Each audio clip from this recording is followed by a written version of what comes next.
Good evening, everybody. Welcome to the Chelsea and Presto show. This is the fifth one. Chelsea, how you doing tonight? Absolutely wonderful. How are you? Good, good. Yeah, hoping that we worked all the kinks out, or most of the kinks out of the audio. If by any reason you feel the need to let us know about our audio being bad or off or low or high, just let us know. We'll fix accordingly. Please and thank you. All right, so yeah, we got an awesome show lined up for you guys tonight. All your free requests. Yeah, we took some time off. We wanted to, kind of give back to the community by doing a couple free shows. I got some free time, so I did one myself, and now we're going to do one together. You excited about tonight, Chelsea? I have no idea. I haven't even peeked at any list. Let's see what's up. I like doing these shows. They're interesting because it's like, we're doing the whole community, like all the channels together. So we have a rock block, hip hop block, and then a comedy block. All right, guys. So without any further ado, let's jump right in. The first song is a free request from John Hayes. Shout out to John Hayes. Small Town Titans doing Soundgarden Spoonman. Super excited about this one. Have we done Small Town Titans? You know what? Ringing a bell for me. It sounds familiar, but I'm thinking that it just sounds familiar because John had posted this a little while back. We may have. I'm not 100% sure. Nice to see you in the comments, Ron. All right, let's jump right in.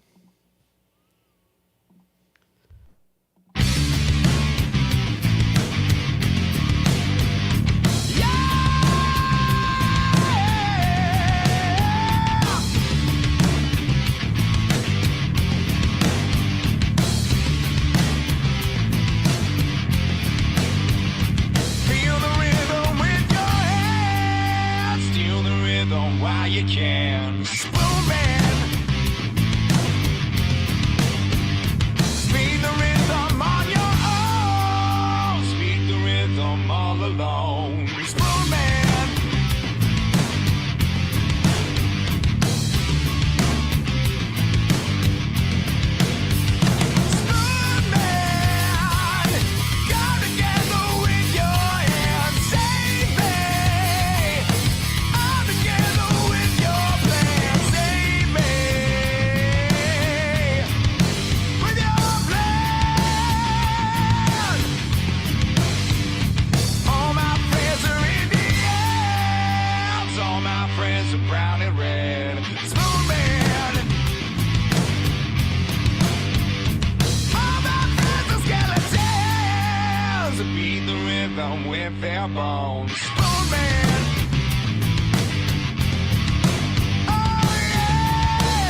Oh man.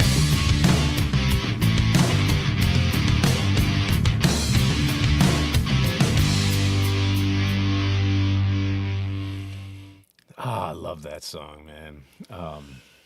That song right there is what got me into Stone. I mean, Stone Temple Pilots. Soundgarden. Soundgarden. Yeah. Soundgarden's one of those bands. Not really Nirvana so much, but like Soundgarden and Stone Temple Pilots. A couple other bands later on, like Live.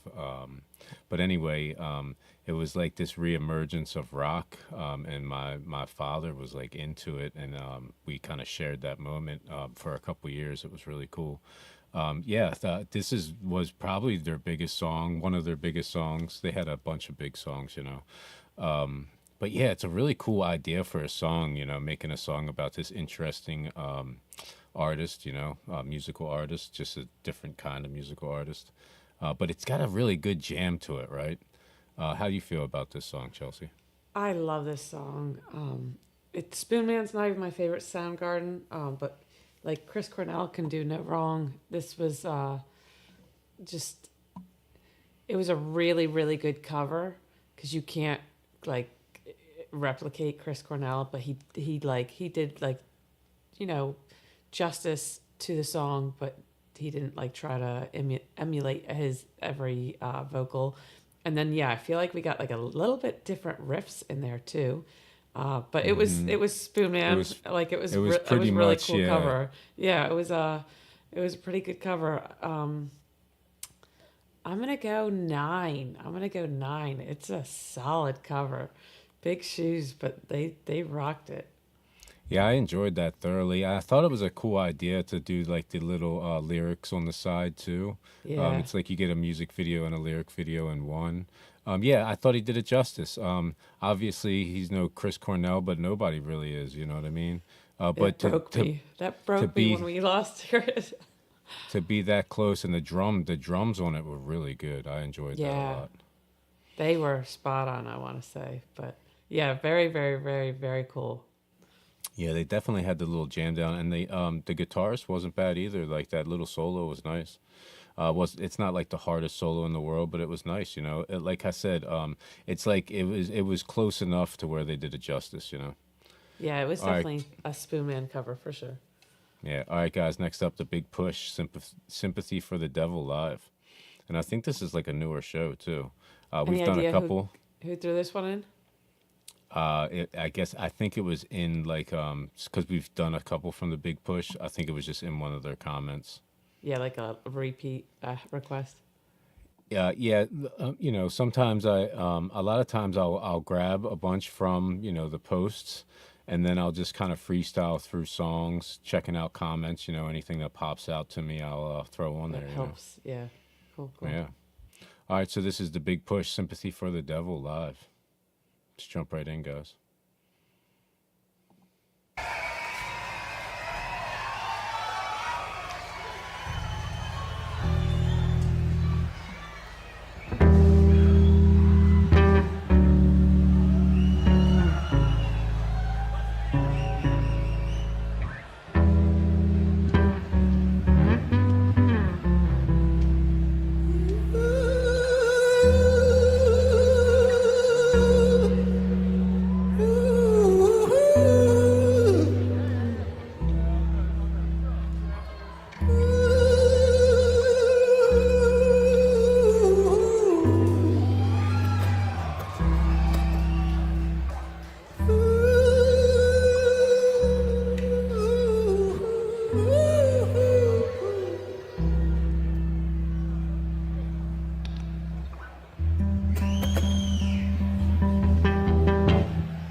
Please allow me to introduce myself. I'm a man of wealth and taste. I've been around for a long, long year. So many a man died in pain. Well, I was around when Jesus Christ had his moment and died with a pain. Made them sure that Pilate washed their hands and sealed his fate. Pleased to meet you. Hope you guess my. Yeah, what's buzzing you is just the nature of my game. I stuck around in St. Petersburg when I saw it was a time for a change. I killed the Tsar, I killed his ministers. When his stage did scream to bang. I rolled the tank in your tables rang. When the blitzkrieg raged and the parties sang. Pleased to meet you. Hope you guess mine. What's buzzing you is just the nature of my game. Get down, come on.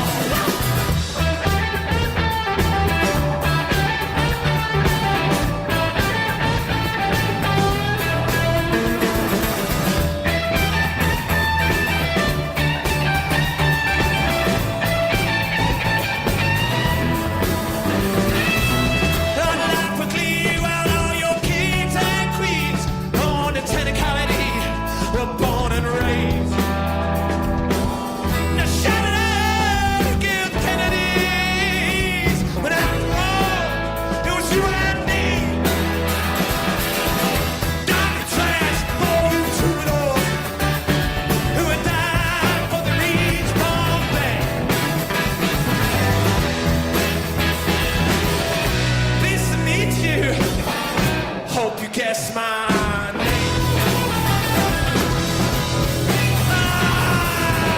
What's confusing you? It's the nature of my game. All right, everybody, together. Woo, woo. Woo, woo. Woo, woo. Woo, woo. That's beautiful. But yeah. Every cop is a criminal. No, the sinner's slave. Our head is nailed as moment. But listen, you know I need some restraint. When you meet me, have some courtesy. Yeah, or have some sympathy. Have some taste. Stop with politics. I'm gonna lay your soul away.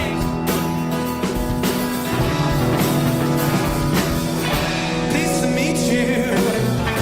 Hope you guess my name.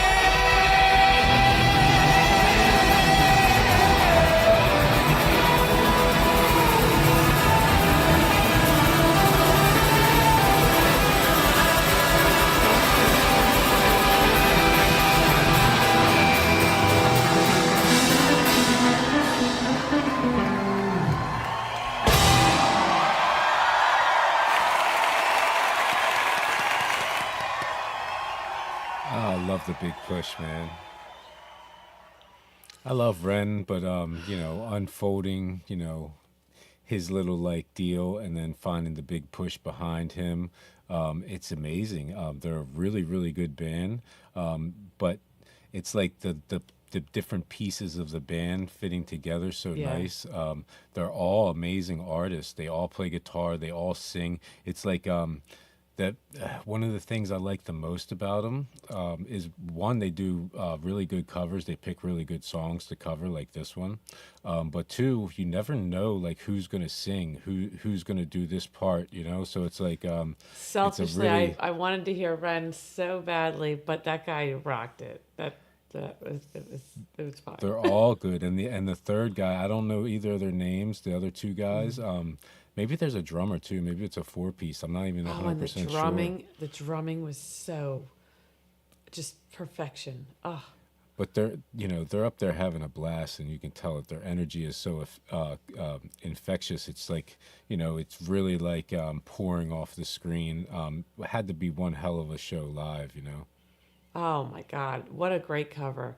I feel like the Rolling Stones would approve. It was a 9.9, only because selfishly I was like waiting for Ren to sing. I was like, oh, it's been too long. But yeah, he jammed. It was perfection. Beautiful cover.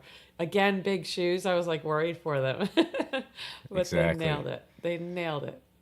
Yeah, I think they're from the UK also. So it's like, and I think that show was in the UK. So it's like, you kind of have to live up to the hype at that point, Yeah. right? And All I right, got such Beatles vibes at the beginning of that song, which I don't feel like I ever did before. But that was a cool. I don't know. Again, I felt like it was a pretty spot on rendition, but for some reason, that I heard like something in the song that I'd never heard before. It was really cool. It's good to see all. It's good to see all you guys in the chat, man. I'm loving this. Oh, I was on point with it. I really do like doing these shows because we have the whole entire community. It's a little bit of a different feel. It's cool. All right, guys, getting into the next one. This one was Zin Jams. Typo Okay. negative, black number 1. It's a bit long, but it seemed kind of like in the mood of Halloween. Love it. Let's jump right in. Black number 1, typo negative.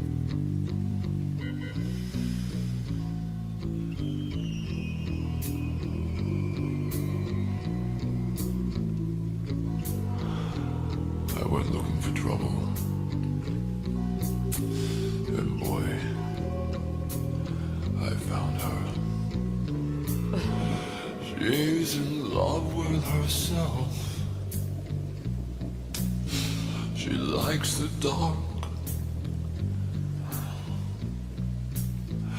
And on her milk white neck, the devil's mark. Now it's All Hallows Eve. The moon is full.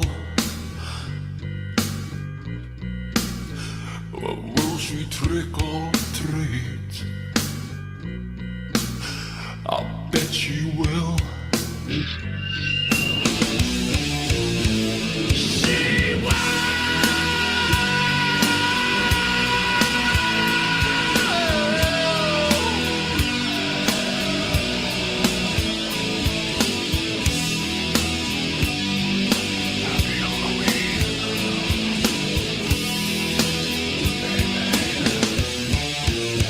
She's got a date at midnight with those fun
an erotic funeral for which she's dressed. Her perfume smells like burning leaves. But every day is Halloween.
Yeah, good to see you in here, 428 Chase.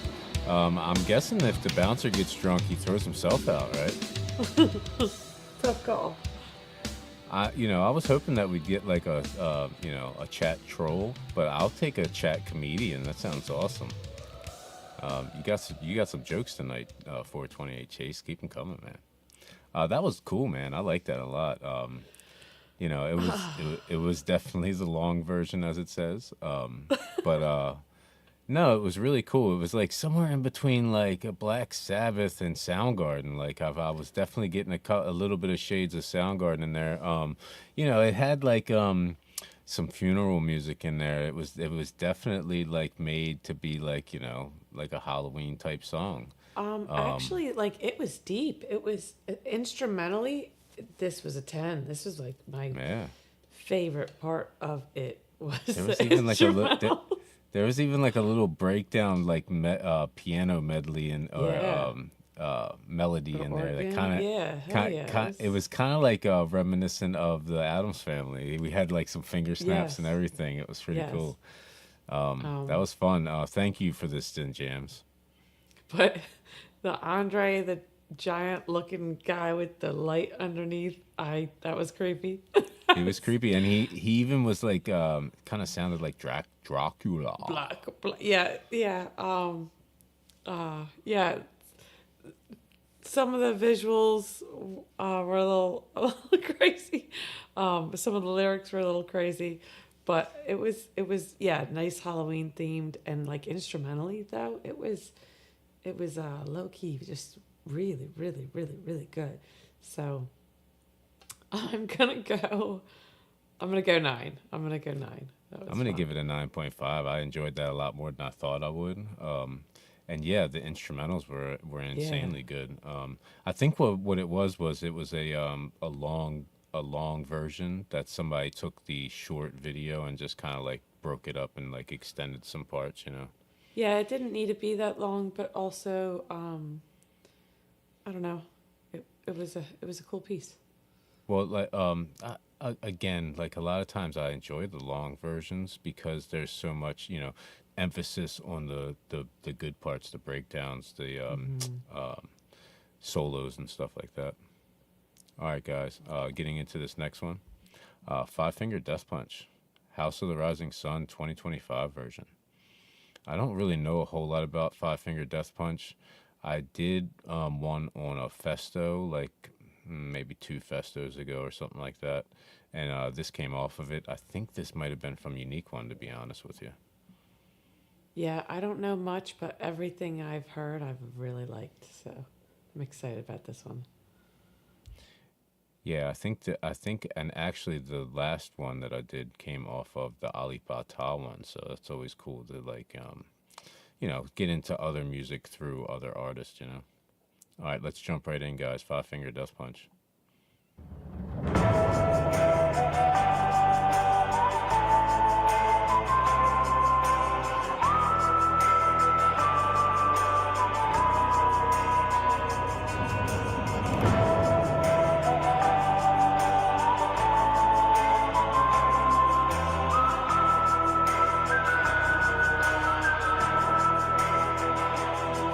There is a house in Sin City they call the Rising Sun, and it's been the ruin of many a poor boy. And God, I know I'm one. My mother, she was a tailor, and she saw my new blue jeans. My father, he was a gambling man down in Sin City.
one. That's right.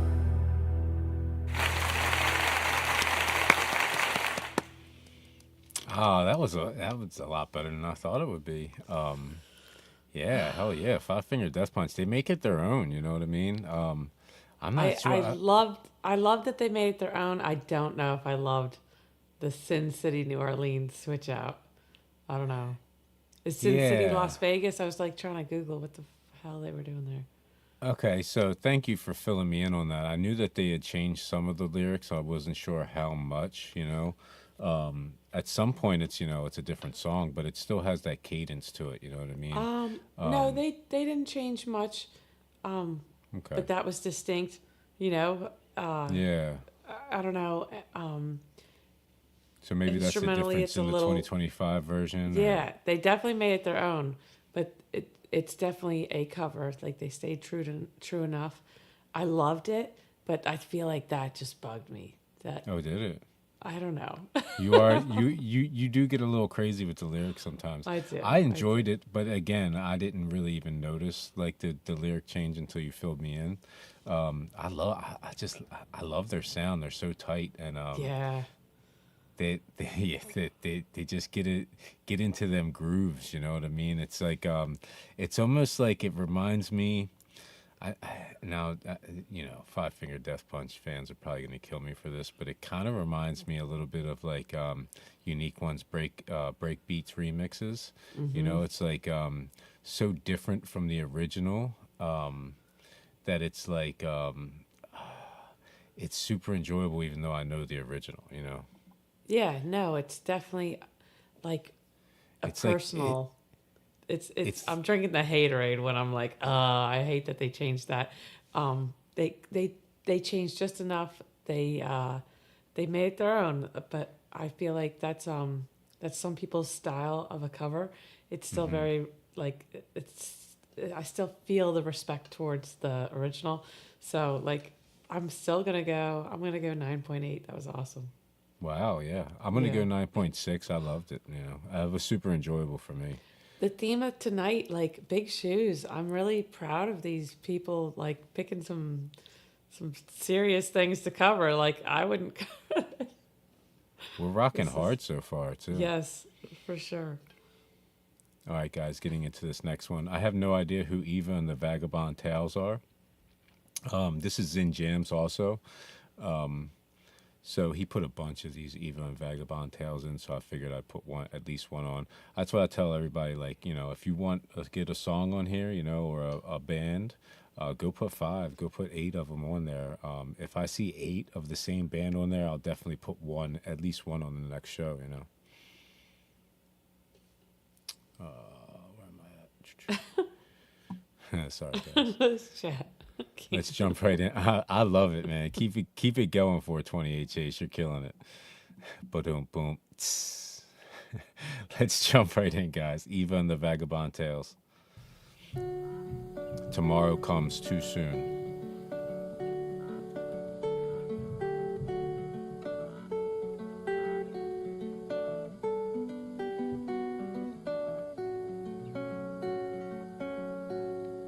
I wanted to be your moon, but no one looks up when they're lost down in the night. Always wanted to be true, but who believes you when your best is laced with lies? And I still feel the same, since no one ever hears the cries of yesterday. And tomorrow comes too soon, and all my hopes on you. Wanted to be your song, pulling melodies that would bring you along. Wanted the torch songs gone, but every sad word form that didn't come across.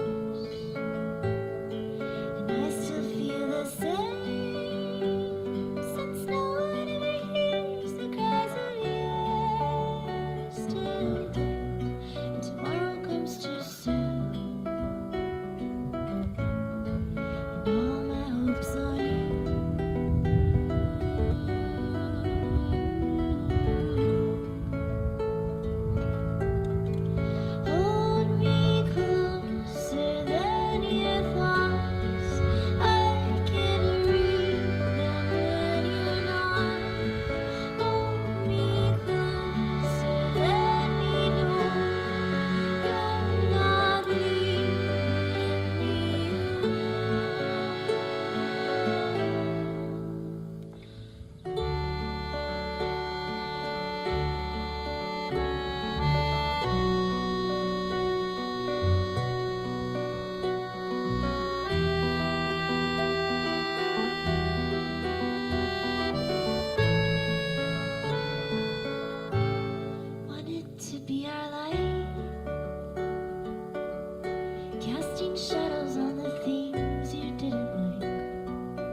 Oh man, yeah, it started off a little slow.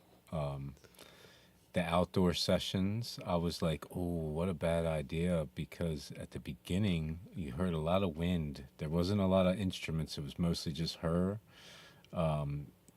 But I felt like when the instruments came in, they all sounded really good. Like it was a really good idea once the instruments came in. But at the beginning, just the wind was like a little rough to get through. It was a little hard to hear her too because of it. She was like whispering and the wind was like whipping.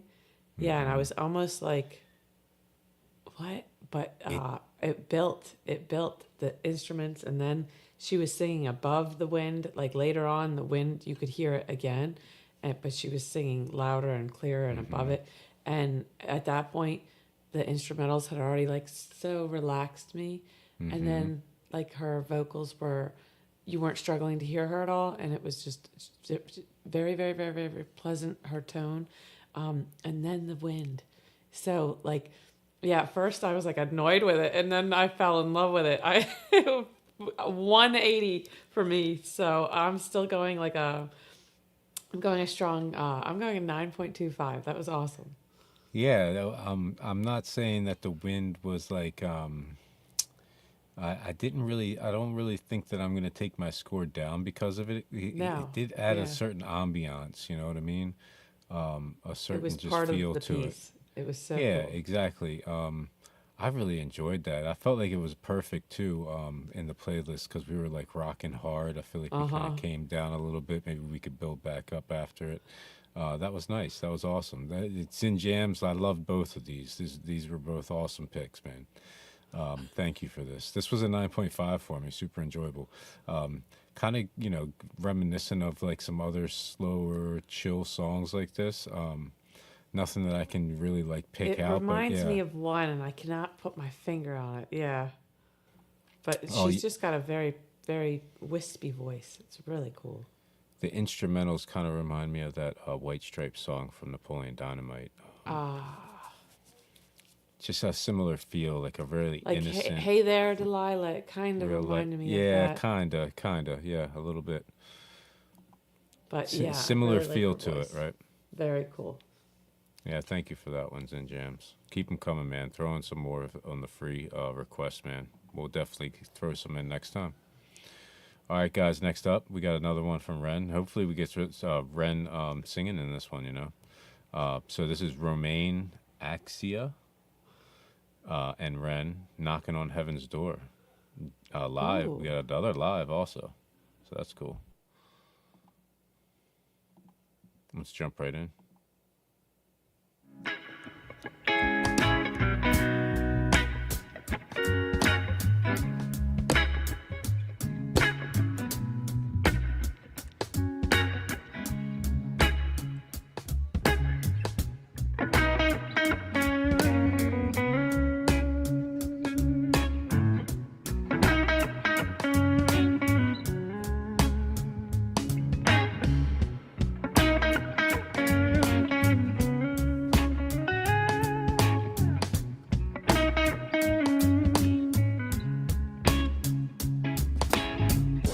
Won't take these parts out of me. I can't use it anymore. It's getting dark to see.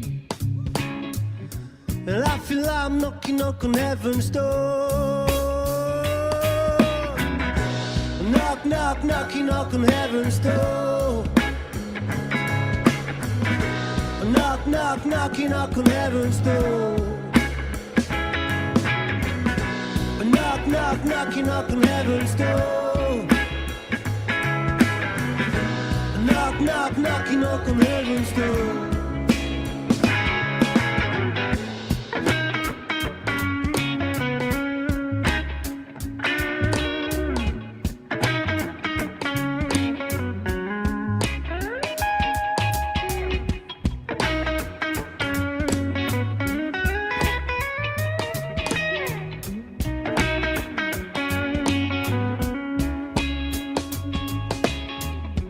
Muppet these girls on the ground. see them anymore. This long black cloud is coming down. And I feel I'm knocking, knock on heaven's door. Come on! I knock, knock, knocking, knock on heaven's door. I knock, knock, knocking, knock on heaven's door. Knock, knock, knocking, knock on heaven's door. Knock, knock, knocking, knock on heaven. Make some noise for next week.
Mama, take this badge off of me, 'cause I can't use it anymore. And it's getting down to dark to see. And I feel like I'm knocking on heaven's door. Yeah, knock, knock, knocking on heaven's door. Knock, knock, knocking on heaven's door. Knock, knock, knocking on heaven's door. Sit down, knocking on heaven's door. Say, knock, knock, knocking on heaven's door. Yeah, slow down, knocking on heaven's door. Yes, I'm on his door. Yes, I'm knock, knock, knocking on heaven's door. Lo da da da da da da, da da da da da da da.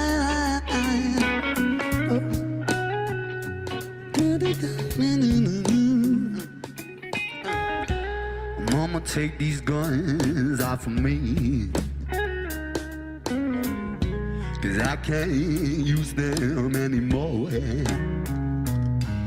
And it's getting down to dark to see. I feel like I'm knocking on heaven's door. Yes, I'm knock, knock, knocking on heaven's door. Woo! Yeah, I'm knock, knock, knocking on heaven's door. Oh, yeah, knock, knock, knocking on heaven's door. Say, lady, I'm knock, knock, knocking on heaven's door. Amen.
Yeah, so I'm not sure why that's not the big push. The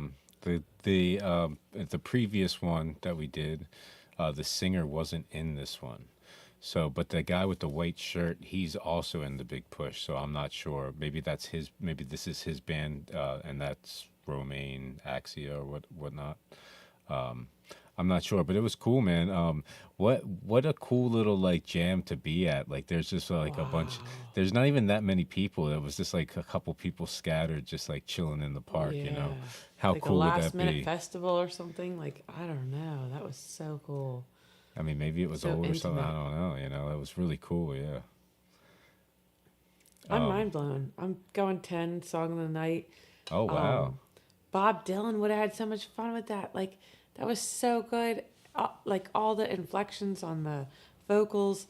We got like the guitar solo while he's like running through the crowd. Like, that, I was like physically fit right there.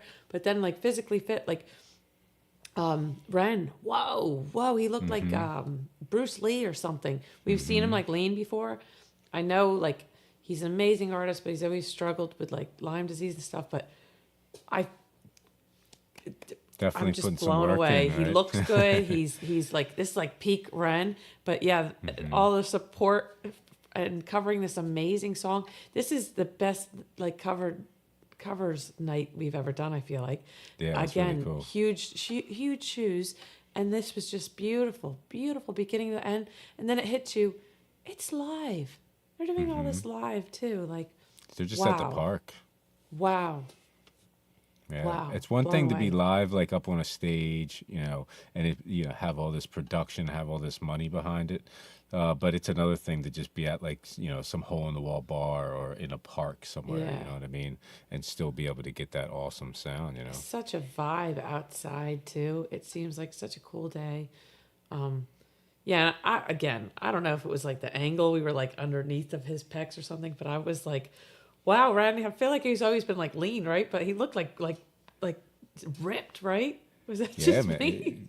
Maybe Wow. he's got it. Yeah, maybe he's got a new gym membership and he's been hitting it hard, you know? I think the man is. See, it's not even fair. I hate when people are this talented. But no, that's terrible. I know the man struggled with his health. I'm happy for him. It appears like he's getting the better of it. Yeah, that was awesome. Holy right, guys. holy smokes! Like, Bob Dylan would have had so much fun with that. It was a great cover, but also they did their own thing. And like, yeah, how cool was that other guy? Like, super fit. Like, you're already ripping the guitar solo perfectly, but then he's like jogging around. Like, he went a good like 100 feet into the crowd and back. Right, that was so cool. Well, This it just is- goes to. This is Go for ahead, sure a sorry. song of the night. No. Awesome, I'm awesome. excited about I'm glad you enjoyed it. But yeah, it just like opens my eyes even a little bit more as to what I said about the big push, all of them Yeah. being like such amazing artists. So yeah, the song we did earlier, you know, the third guy was singing and playing guitar and stuff, and now here we get Ren and this guy singing also. So you kind of get like to see all the aspects of the big push, you know. Yeah, I feel like I really need to go do a little research and really check out these other members of the Big Push because, yeah, what do they say? Birds of a feather for sure. Like, I have so much respect for Ren, but this has been really cool getting these other songs tonight. I think instead of doing like one of these, the next free show time we have for a free show, I think I'm gonna get like maybe 3 or 4 bands and just do like 3 or 4 blocks and just do live, like just do Yeah, like a live yeah. show. If we don't have enough support from the community for like a full night, yeah, that'd be cool. Just do little blocks of the artists we want to check out deeper. Love it. You know. All right, guys, getting into this next one. We got a couple more and then intermissions coming up soon. Matt Glocke, Green Day wrote "Hey Y'all" by OutKast. So we did this one before. This is another cover, you know, but he's doing "Hey Y'all" OutKast cover as Green Day, you know. So he's trying to sound like Green Day when doing it. Interesting. If you remember, we did one of his before. I'm drawing a blank as to which As to what it song was. it was. We know did it in a you said Chelsea his and name. Presto. It rang a bell. It was like I'm mad that I can't remember what it was. Anyway, let's jump into it. Matt Glocky, Hey Y'all, as Green Day. If Green Day wrote Hey Yeah by OutKast, a lot of you wanted this. My baby don't mess around because she loves me so, and this I know for sure. But she really wanna but contain to see me walk out the door. Don't try to fight the feeling 'cause I don't know it's killing me right now. They come from mom and dad, but don't do together 'cause we don't know how. Hey, yeah, hey, yeah. Hey, yeah.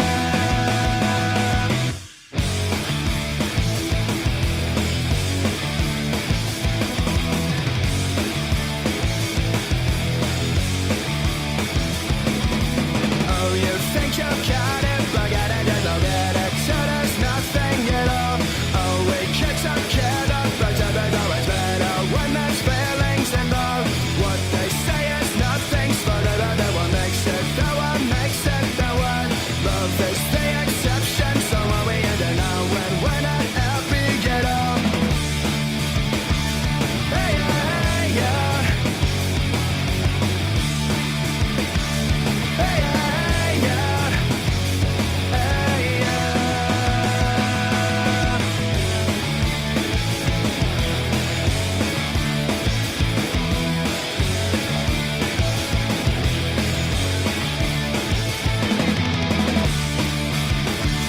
Hey, yeah, hey, yeah. Hey, yeah, hey, yeah. Hey, yeah, hey, yeah. Hey, yeah, hey, yeah. Hey, yeah.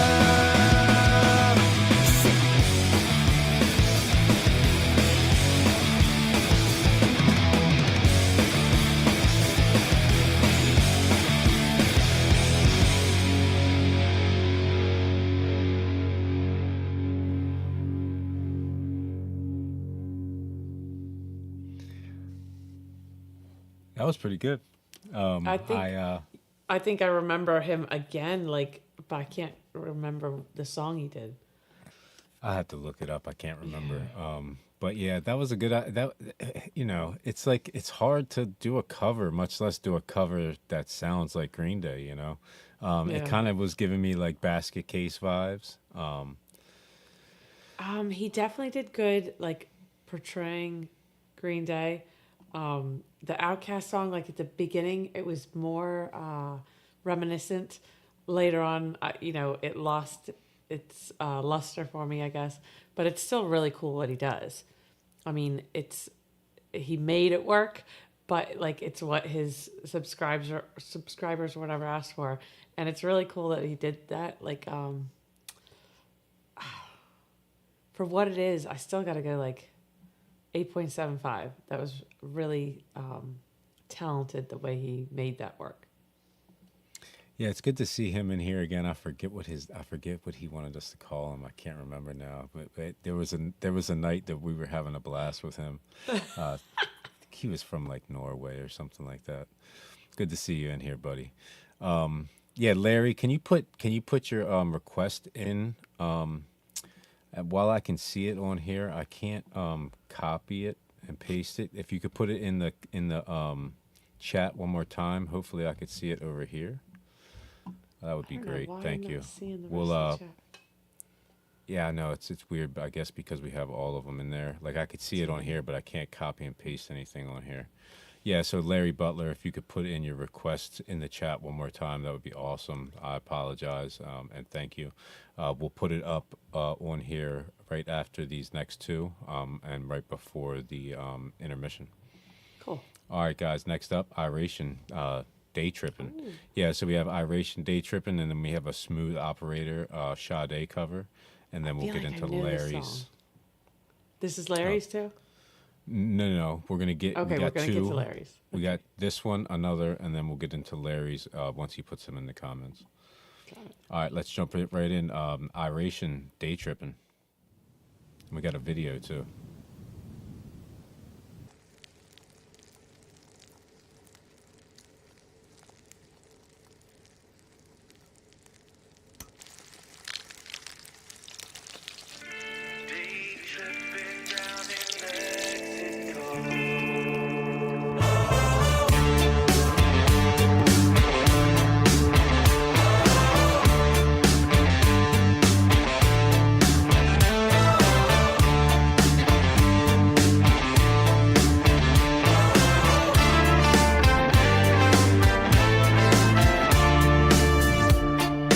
Met a man at Las Rocas, living down here since '68. When they found him, broke down on a desert highway. Lost the race, but he found his way. Bought some gas from Ignacio. Spent all day at K38. He said he lost his senorita, and he asked me, have you seen her? And pointed down to the shore. There's a place that I wanna go. Waves are fast, but the time moves slow. Mezcal and a cloud of smoke. Day tripping down in Mexico.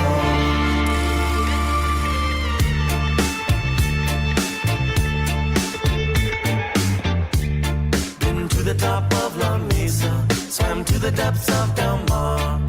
Always on the run, but didn't have to go too far. Ended up in the Valle. She got me under her spell. They say I'm crazy, they don't know the story. Whoa, oh, oh, forget about everything you know. Just take a hit and leave it all behind. There's a place that I wanna go. Waves are fast, but the time moves slow. Mezcal and a cloud of smoke. Day tripping down in Mexico.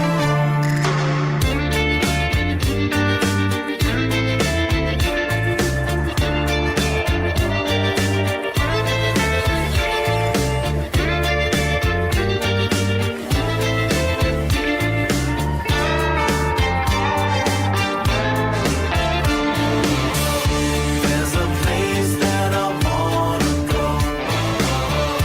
Waves are fast, but the time moves slow. Mezcal and a cloud of smoke. Day tripping down in Mexico.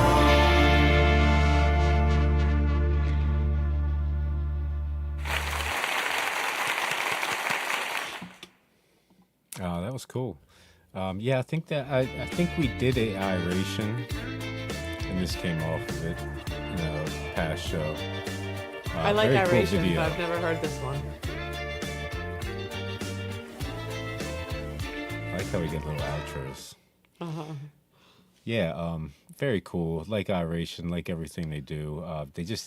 They're a really tight band. They get a really nice sound. No matter what the vocals are, it's always like a very chill vibe. Always like a really nice, like, you know,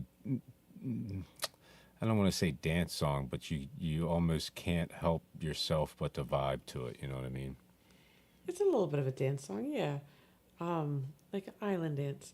But yeah, I love Iration. I've seen them live. They're just as good as live. But this was fun. I liked the little video. I wish we got like a little bit more resolution. I hope we didn't like fry into this. I think Larry hit the nail on the head. You know, you don't take a hit of mushrooms. There was a lyric in there about taking a hit. So yeah, I think a really cool little depiction of an acid trip. You know, you don't get that from every band. I thought that was an interesting video. But yeah, just a great vibe. If you didn't have the video to go along, I think it would be real mellow, really chilled vibe. you could put it in the background and just get whatever done. I really appreciate the song. Tough night, but I'm still gonna go like 9.75. It was great. Yeah, it was a 9.1 for me. It was enjoyable. Not my favorite Iration song, but still enjoyable. Not my favorite, but I'm giving it points for that video. That was neat. The one time he's like kissing the girl and it turns into a tree or something. Yeah, it was a cool video. It really was. Yeah. What a terrible place to be on a trip in the Yeah, desert. I'm right? worried for the guy. That's the only thing I didn't like at the end. Probably I'm the like, worst place you could be. I hope he has water. Finds his way home at the end. All right, guys, getting into this next one, and then we have two from Larry Butler after. Smooth Operator, Sade cover, performed by the Graystones. So I had actually saw this song, but Ron L put this one in. So let's jump right in. I thought it was interesting that it was a Sade cover, Smooth Operator.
Graystones. What a bunch of Wow, smooth right? operators.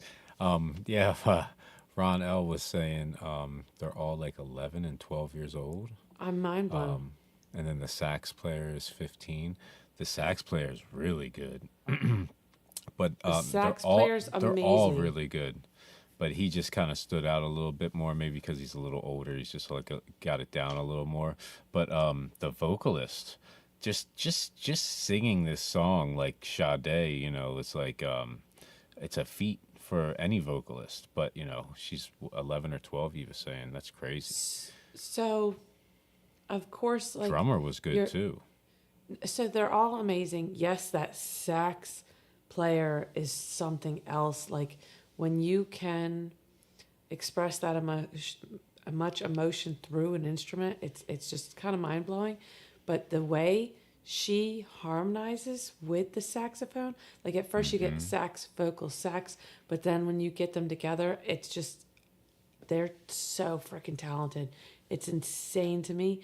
And then at no point was I like, oh, like, did she fill Sade? Like that, those are, again, this is another great cover tonight, Big Shoes.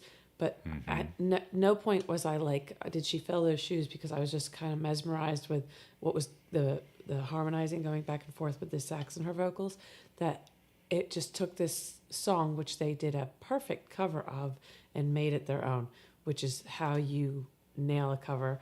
And yeah, now I'm not sure what my song of the night is. I feel like I gotta give it to the children though. This was a 10 this was a 10 out of 10 for me. Right?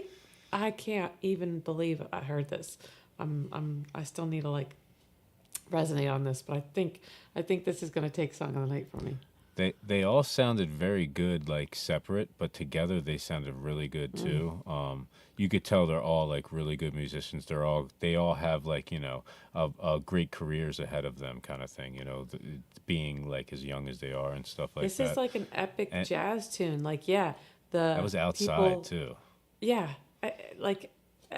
the people that I didn't even mention nailed their piece of this. Like it's just all in all, it's a beautiful piece.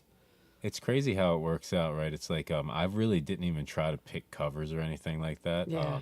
I was just picking things that seemed interesting or seemed good for the show, or you know, by people that are in the chat often. You know, if you're not really in the chat often and you just throw one up there, it's a little harder to get on there. If you're in the chat a lot and you throw 10 up there, most likely you're going to be on next show. It's just kind of how it is, guys. All right. Yeah. So getting into Larry Butler's. Crash Adams, New Heart Freestyle featuring Sophie Powers. Just give me 1 second, guys. I got to find it on the list. Yeah, so both of these, you know, seem new to me. I didn't Excuse me, can you rap? notice anything about either of these. Yeah, so let's jump right in. Crash Adams, New Heart Freestyle featuring Sophie Powers. Excuse me, can you rap? No, man. Excuse me, can you rap? Yes. Are you an artist? Yeah. What's your artist name? Sophie Powers. Can you freestyle? Kinda. Well, the last person to freestyle got 30 million views. You think you could beat it? Probably. I need a new heart that doesn't know who you are. Cause this one's broken in two, all because of what you did to me. Can't feel it beat, beat, beat. I need a new heart that doesn't know who you are. Cause this one's black and it's blue and it's not over you, baby. Can't feel it beat, beat, beat. Call the doctor, page the nurse, cause the pain is getting worse. All the sleepless nights, I'm tired of suffering like I've been. I tried medicine, I tried therapy, I tried somebody else for a couple weeks. Now I know why it's been so hard to breathe. Yeah, I need a new heart that doesn't know who you are. Cause this one's broken in two, all because of what you did to me. Can't feel it beat, beat, beat. I need a new heart that doesn't know who you are. Cause this one's black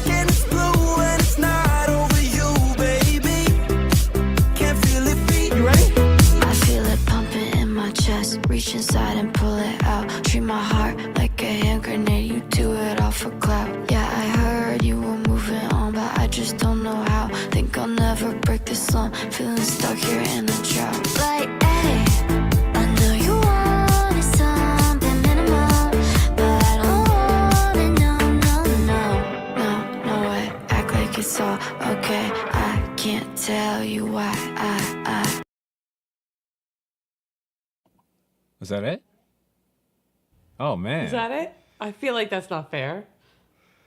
Oh man. Yeah. Just pulled the rug out from under me. That was cool though. I enjoyed that. Maybe I don't know. Yeah, I need a second. Yeah, it was super poppy in the front in the beginning, but I was down. It's like It's kinda cool like that she just had that as it was a freestyle, you know. yeah, her. I never her even thought freestyle- about freestyling besides like hip hop, but I mean, I guess you could freestyle anything, right? No, I like when we get like bars inside of a pop song that you're not really expecting. But it was really poppy. It was like Jonas Brothers, the poppy, and then like she came a little with the fire. But yeah, I feel like it was a taste. I wanted more, you know. She had like that RBF nonchalant Yeah. face on it. Yeah, you know. for some reason I didn't think she'd She was sound like- that sultry. Yeah, She seemed like she was pissed, kind of, you know. What yeah. I mean? I thought she was gonna she's gonna bark at us. And she had like a little bit of a whisper to Yeah, the I vocals, like you know? that sultry, but her bars were still pronounced. Yeah, she just left me wanting more, so I got to give it points for that too. Yeah. Not my style, but I'm gonna still give that a Yeah. 9. I enjoyed that. I'm gonna go 8.5. But I'm intrigued. 8.5, but I want to see more. All right, let's get into Larry's last one, and then we got our Everybody first needs- intermission. Yes, Gorilla Strong. I know it. That one. That's where I've seen her before. I've heard Okay, that so one. you have seen that. No, I haven't seen this, but I've seen that girl before. As soon as he mentioned that video, I do remember that one. It is All pretty right, fun. gotcha. All right, so next up, Sweet Judy Blue Eyes cover, Crosby, Stills, Nash & Young by Foxes and Fossils. That's a cool name. Okay. Let's jump right in. I'm clear. But we have some ambitious songs, none more than this one. We're going to start right now. Y'all ready?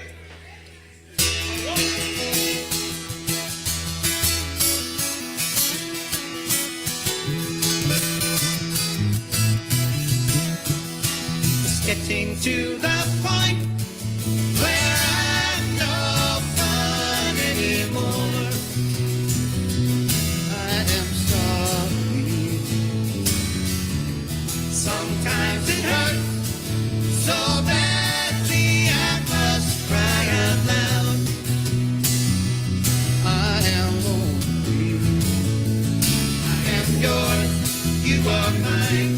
You are what you are. And you make it hard. Remember what we said and done and felt about each other. Babe, have mercy on the past. Remind us of what we are not now. And not grieving. I am yours. You are mine. You are what you are. And you make it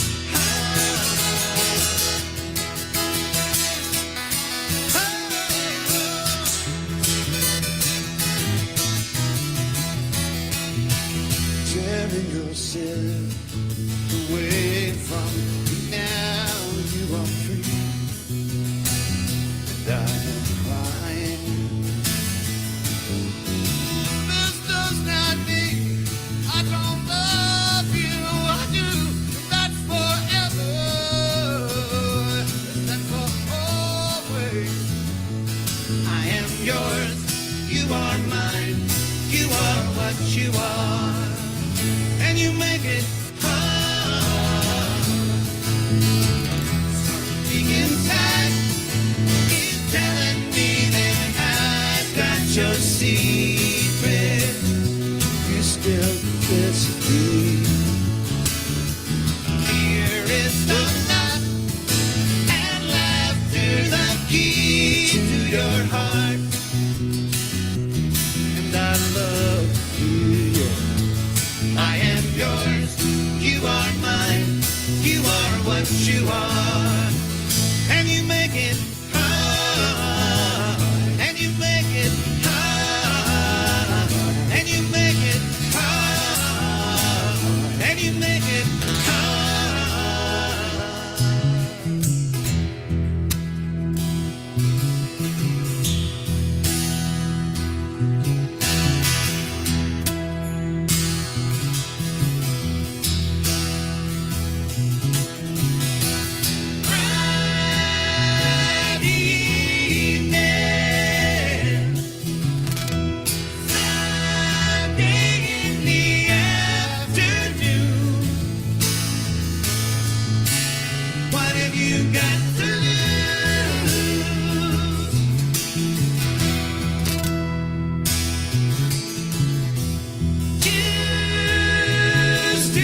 Losing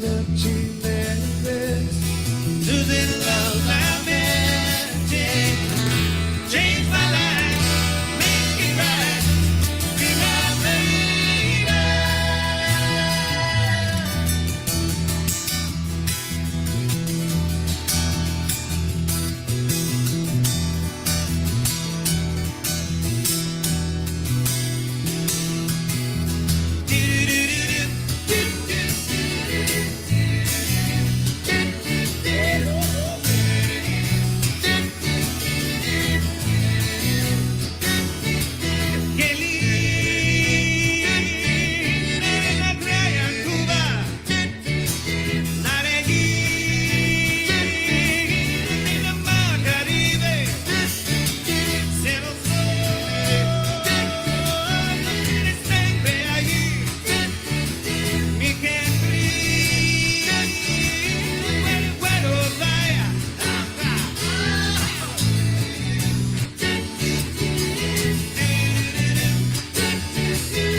Oh, what a cool song, man. There was parts in there that were like giving me like Led Zeppelin vibes, like the bass line Yeah. and the acoustics. But then there was also like a bluegrass feel to it. Some really good vocal harmonizing. Yeah, and then that breakdown, that doop doop doo doo. That remind. I don't know if that's like taking was taken from there exactly, but that's the Chipmunks song, man. That's what it reminded me of, at least. I went in somewhat clueless, but like Crosby, Stills, and Nash, I was like, I'm gonna know the song. I knew the song, but it's not like I hadn't heard it enough to say, oh, they were spot on or not. But Gotcha. there was a point, very early on, where the older gentleman, like a little thicker guy, he sings so deep and buttery smooth, but then like he's got like almost a wispiness to his higher notes, and then like you trail off of him to like one of the first times they harmonized like four of them at one time, and it's just so beautiful. Like if this isn't another amazing cover tonight, like just the amount of talented vocalists on that stage was kind of mind blowing in itself. I'm gonna go 9.5 again. Like I know it's been like a super high scoring night, but these guys were just amazing. I'm gonna go 9.8. That was super enjoyable for me. I felt like the mix was a little bit too high at the beginning. Like the guitars were a little too clean, a little too high pitched. But besides that, everything was perfect. And bringing back to nostalgia of the Chipmunks, like again, it's like driving me crazy. Like I'm pretty sure they used this song for the Chipmunks theme song from, I was a little kid, watching Saturday morning cartoons. It's just bringing back them memories, Well, Crosby, Stills, and Nash, I wouldn't be surprised if they were My involved in that. my theme mom song. definitely listened to Crosby, Stills, Nash and Yeah. Young, and Neil Young. So I might have heard this song like a while back. I have no idea. Debut album 1968. Yeah. See. They've been around the block. All right, guys, let's get into this first intermission. Unique One versus Bob Marley. We'll be back. She's shopping. Oh, hold on, I gotta find it. I almost put the wrong thing on. We haven't done the Bob Marley one in a while. There you go. Yeah, if you like those unique beats, make sure you follow. He's amazing.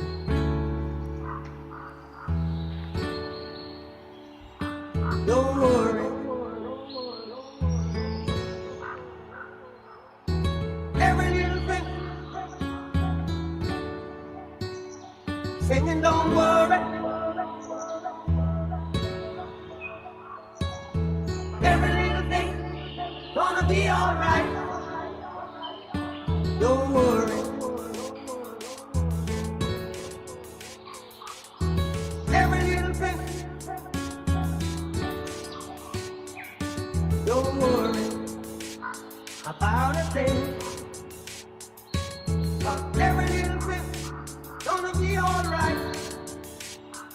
Singing, don't worry about a thing. 'Cause every little thing gonna be alright. Rise up this morning while with the rising sun. Free little bird by my doorstep, singing sweet song of melodies pure and true. Singing, this is my message to you. Singing, don't worry about a thing. 'Cause every little thing gonna be alright. Singing, don't worry about a thing.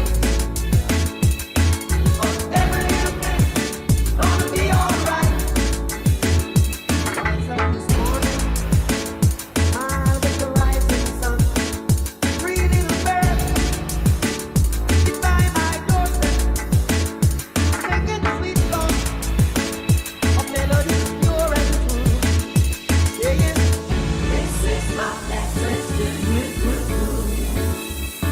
Don't worry about a thing.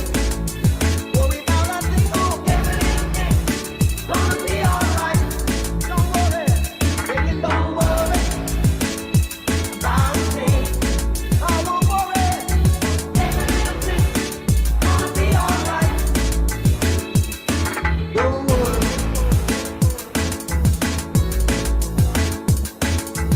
Every little thing. Singing, don't worry. Every little thing gonna be alright. Don't worry about a thing. Every little thing gonna be alright. I won't worry. Don't worry about a thing. Every little thing gonna be alright.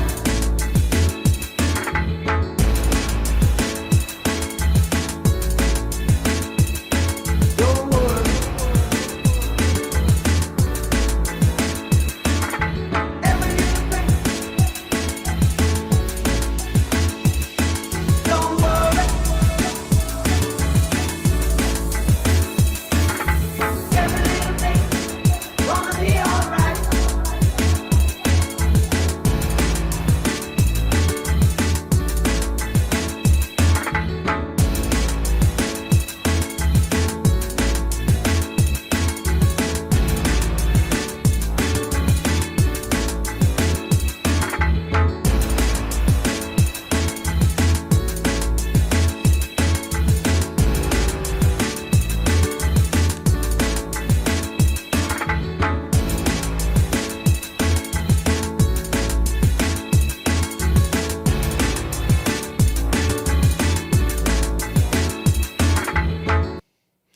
Unique one, killing it, man.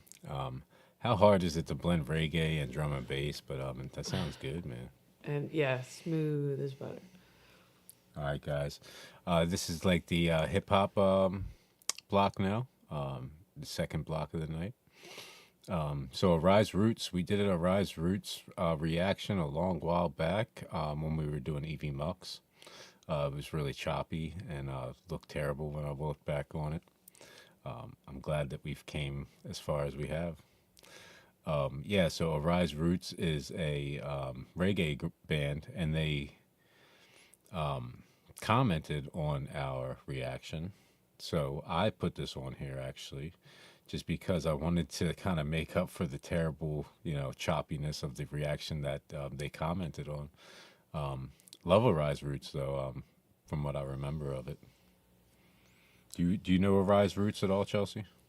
Yeah, again, like I haven't seen their shows or anything, but there's a couple songs I listened to that I really enjoyed. This Arise Roots. But yeah, I feel like I remember our last reaction. I think they have a collab or two with some bands that we know too. I'm not 100% sure. I'm gonna check into them more after this actually. Let's jump right in. Arise Roots. What a shame.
trust. Babylon me never, never trust. See what I say. Oh, oh, oh. Alright, I know. Well, it's a shame the way them deal with all my rebel youths, them off the lane. Pick up to all my soldiers, now them past and gone away. I wonder if them works now with resounding anyway, or if we'll have to fight now.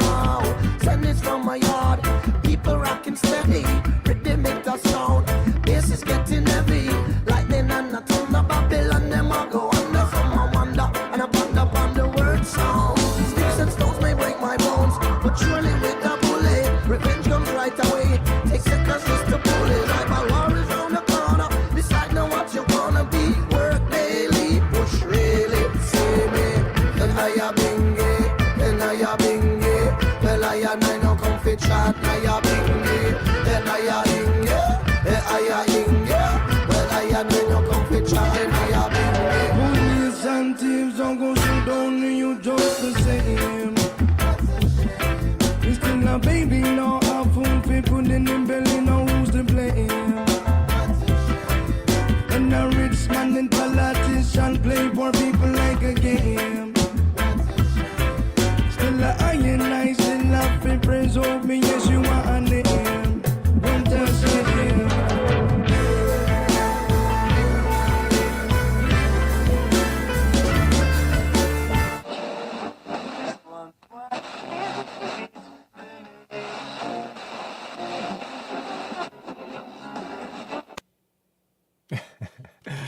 Oh man, maybe it just kind of went with the album or whatnot. Like they changed the radio station. I don't know. Couple abrupt endings on some songs tonight. Yeah. So what I took out of that, just what a shame. Like the saying, you know, it's like there's so many times in my life, you know, just on a daily basis that I say like, what a shame to little situations, you know. It's like sometimes you just need to be a little more focused on what's around you, aware of what's around you. Sometimes it's just a little piece of information that you could give somebody, or a little help that you could give somebody to make their situation better, or the entire situation better. Arise Roots sounds awesome to me. I'm not sure if there was two different vocalists, but if there was just one vocalist, he was doing two different things. So he was kind of like singing in the hook chorus, and then he was also doing like a bit of a rap style too. I think it was the same guy. But yeah, I appreciated it. He can sing, but he got really deep with some of those rap lyrics. Yeah, I really enjoyed this. Probably not my favorite Arise Roots song, but yeah, I'm gonna go 8.5. I still really enjoyed it. Very cool. Yeah, I really like the bass on this, and like I said, I like the change up between the chorus and the rap style. You know, it went together very well. You know, like if he would have just did the one thing the whole time, it would have kind of got mundane. Definitely a nice change up, and I like the idea of the song mostly, and that bass was just killing it.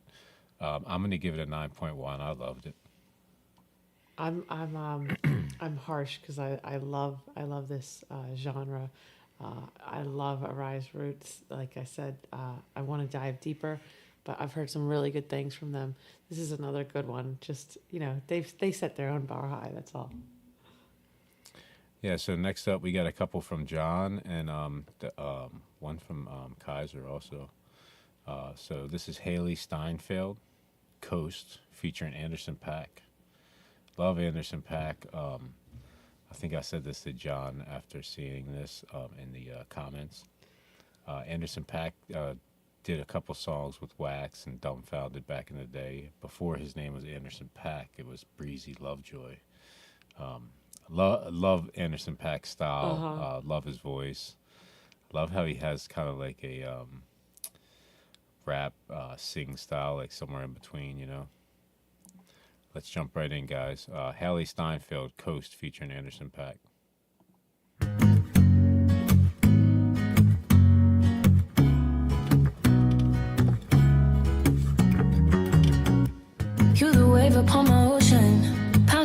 them in motion.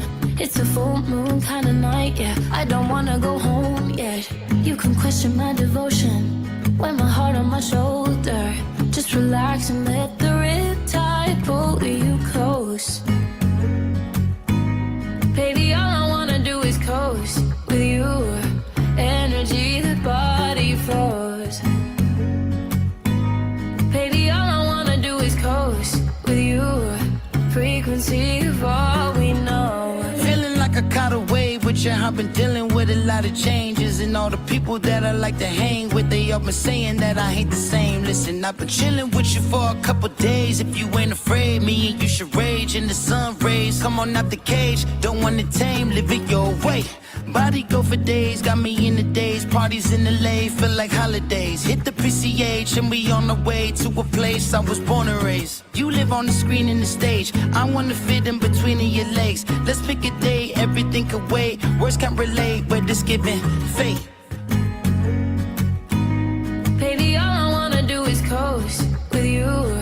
Energy, the body flows. Baby, all I wanna do is coast with you. Frequency of all we know. 'Cause nothing feels as real when we're connected. Relax and let the riptide pull you close. Baby, all I wanna do is coast with you. Frequency of all we know. The stars come down, you drown them out. I'm sinking deeper into you. I breathe you in, I breathe you out. I'm sinking deeper into. Baby, all I wanna do is coast with you. Energy, the body We can cruise if the mood's right, catch a wave on the moonlight. Baby, all I wanna do is coast with you. Frequency of all we know. 'Cause nothing feels as real when we're connected. Relax and let the riptide pull you close. Baby, all I wanna do is coast with you. Frequency of all we know. Oh man, that was cool. I've really liked, the change up between her singing and him like doing. It's rapping, but it's like it's very sing songy, So it kind of like it melds in with the vocals very well. I've always liked him, but wow, this chick, she's amazing. It's not even sultry. It's like whatever that feminine power is, she's got it, and it's just so beautiful. But then his just slightly more aggressive, definitely masculine bars on there. But also, the man can sing. It wasn't just rap. It was so complimentary. The feminine, the masculine, and then the beat. The beat could just go on for days. I really, really enjoyed this. This is not, usually I'm more the rock and roll, the reggae. I'm kind of shocked. This is up there for me. I'm gonna, the kids might take it, but I'm contemplating song of the night here. I really am. Good. I'm kind of blown away. I'm gonna give that a 9.25. I enjoyed it a lot. They've really created a really nice vibe. Yeah. And it's cool. Thank you for this information, John. She's actually an actor, right? Or actress. I had no idea. This lady is not on my radar whatsoever. Yeah. Thank you, John. The TV Apple Plus TV series Dickinson. She is now. She portrays Emily Dickinson, so I imagine that's the lead role. Great. Another one of these with all this talent. She sings like this and acts. Great. Good Very for cool. her. Very cool. No, I Some mean that people got it all. It was a very good choice to get Anderson .Paak to do that. Like I said, it was a very nice change up between her and him in the song. It was complimentary. It was but yin it and still yang. melded. It still melded Yeah. together very nice. Yeah, I loved it. the vibe they created was outstanding. All right, guys. Next up, Childish Gambino, "Me and Your Mama." I've heard of Childish Gambino. I don't really know anything much about him besides I've heard his name before. That do you American know- one, the one that got really big, that went viral and Okay. everything, put him on Yep. my radar. When you But yeah, said he's that, I know what you're talking about now. I Yeah, what wasn't is even that song sure that called? that was "This Is America." Yeah, that blew Is that him right? up. But yeah, everything I've that was heard a while since ago, then. so. Yeah, like I said, everything I've heard since then, I've been impressed. But "Me and Your Mama," I'm not. I feel like that would ring a bell. It's the lyrics. And this was Kaiser's from a Cool. while back. So let's jump right in, guys. Childish Gambino, "Me and Your Mama."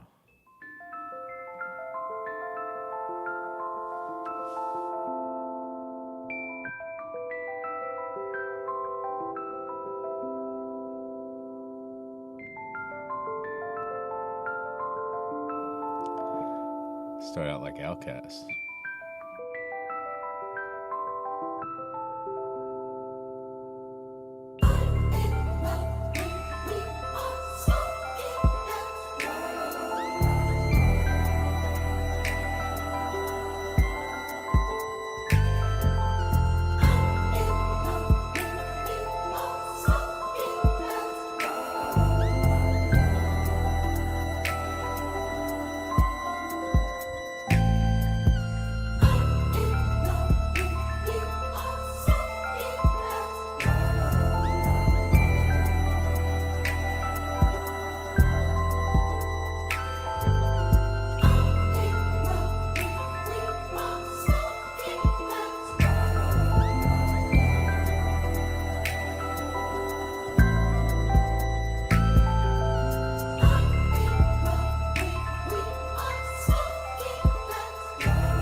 Very interesting, right?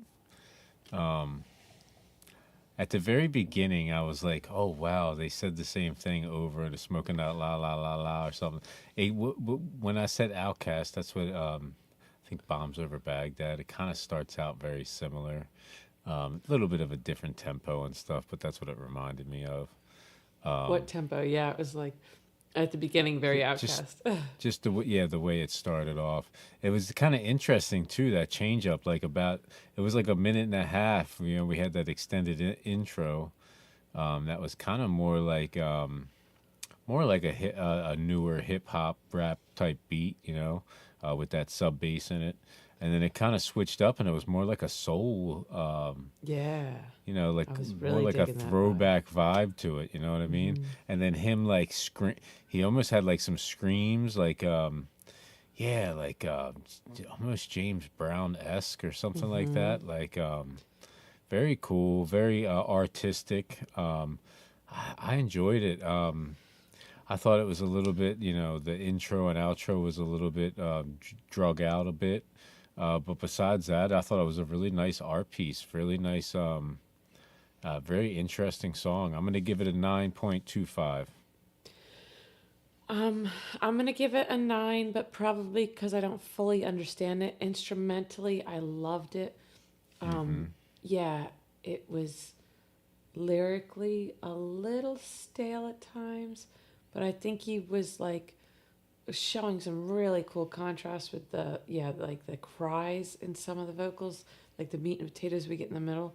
I think it was like maybe a piece about like mental health, but there was like definitely some like aggressive, desperate, like I don't know. It seemed like such a really chill instrumental vibe with like you know, so far from chill lyrics.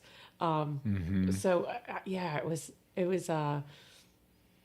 it's really cool. It was, like you said, an art piece. Maybe not like the coolest song, you know, that we heard tonight, but really, really cool piece as a whole. But yeah, I dug the instrumentals from beginning to end for sure. He really brought the energy with the vocals, almost like Yeah. like you would sing like a rock song or something like that, you know. Yeah, Cries, he definitely screams at showed times, you know? his talent there in the middle. Yeah, but it was Also just had like a a lot to gospel unpackage. soul feel Yeah. to it, you know. It worked. The transitions were smooth, but yeah, it was a little bit of a roller coaster ride too. All right, guys. Next up, I think these next two are from John. Warren G featuring Nate Dogg, "Regulate." So this song This one's definitely from John. I was like, oh yeah, John, what do you know about Orangey? so this song's close to my John's heart. vast.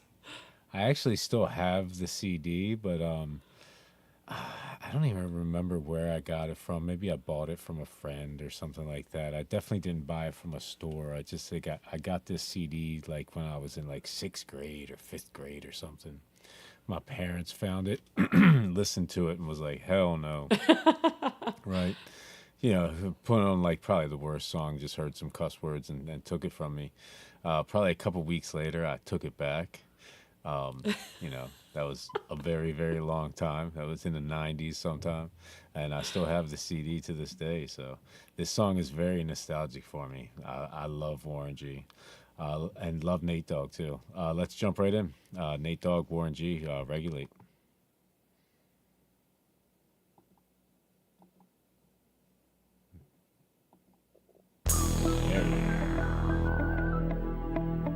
regulators. We regulate any stealing of his property. We're damn good, too. But you can't be any geek off the street. Gotta be handy with the steel, if you know what I mean. Earn your keep. Regulators! Mount up! It was a clear black night, a clear white moon. Warren G was on the streets trying to consume some skirts for the E, so I could get some phones. Rolling in my ride, chilling all alone. Just hit the east side of the LBC on a mission trying to find Mr. Warren G. Seen a car full of girls, ain't no need to tweak. All of you skirts know what's up with 213. So I hooked a left on 21 and Lewis. Some brothers shooting dice, so I said, let's do this. I jumped out the ride and said, what's up? Some brothers pulled some gas, so I said, I'm stuck. Since these girls peeping me, I'm gonna glide and swerve. These hookers looking so hard, they straight hit the curve. Want to bigger, better things than some horny tricks. I see my homie and some suckers all in his mix. I'm getting jacked, I'm breaking myself. I can't believe they taking Warren's wealth. They took my rings, they took my Rolex. I looked at the brother, said, damn, what's next? They got my homie hemmed up and they all around. Can't none of them see him if they going straight pound for pound. They wanna come up real quick before they start to clown. I best pull out my strap and lay them busters down. They got guns to my head, I think I'm going down. I can't believe it's happening in my own town. If I had wings, I would fly, let me contemplate. I glance in the cut and I see my homie Nate. 16 in the clip and 1 in the hole. Nate Dogg is about to make some bodies turn cold. Now they dropping and yelling, it's a tad bit late. Nate Dogg and Warren G had to regulate.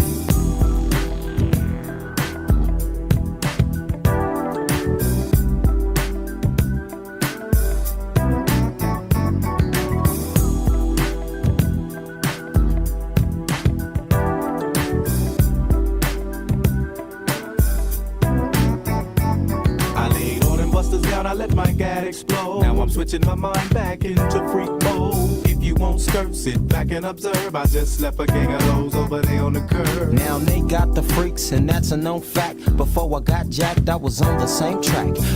Back up, cause it's on N-A-T-E and me, the Warren to the G.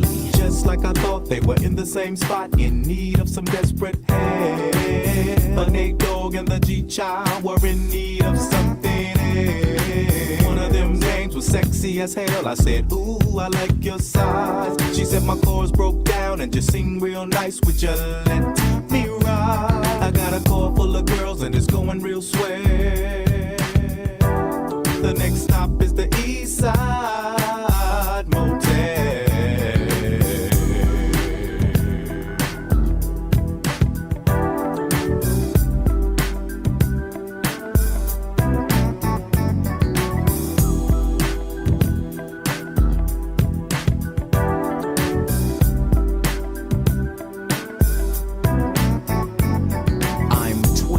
To a whole new era, G-Funk, step to this, I dare ya. Funk on a whole new level. The rhythm is the bass and the bass is the treble. Chords, strings, we brings melody. G-Funk, where rhythm is life and life is rhythm. If you know like I know, you don't wanna step to this. It's the G-Funk era, funked out with a gangster twist. If you smoke like I smoke, then you're high like every day. And if your ass is a buster, 213 will regulate.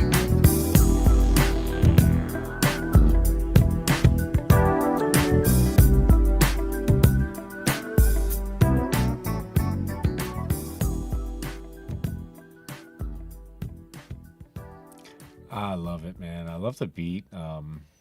I like Warren G, but I love Nate Dogg. And I feel like in this song, you know, getting big or whatnot as fast as it did, it really boosted Nate Dogg. I feel like Warren G kind of got swept away. Warren G was big right at the time. Yeah, right? I was going to say, I But, feel like everybody had respect for Warren G, and Because Nate it- Dogg just showed up on this track. Well, this was Warren G's like debut album or like first album that was like, you know, got big. So Warren G kind of blew up right instantly when this all came out. Even had like a couple more, 1 or 2 more singles off of that album. But I feel like Nate Dogg, it really boosted his career, you know. The beat is so smooth, and Nate Dogg's lyrics, like he tells the story just as well as Warren G, but it's buttery smooth, and it's like just these fire bars without any aggression. I think the reason I love this song is because everything I don't love about hip hop, like everything that can be somewhat anxiety inducing, like the beats can sometimes be a little aggressive. The lyrics definitely can be a little much. But this is just so smooth, like, and they're hard lyrics, you know, just delivered just so chill. Yeah, 10 out of 10. This is like as high as hip hop gets for me. It's up there. Yeah, Nate Dogg just brings it with the smoothness. He just had something extra, you know.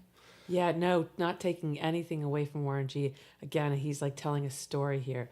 Fire bars, but just exquisite delivery. Like everything is pronounced. You're following along.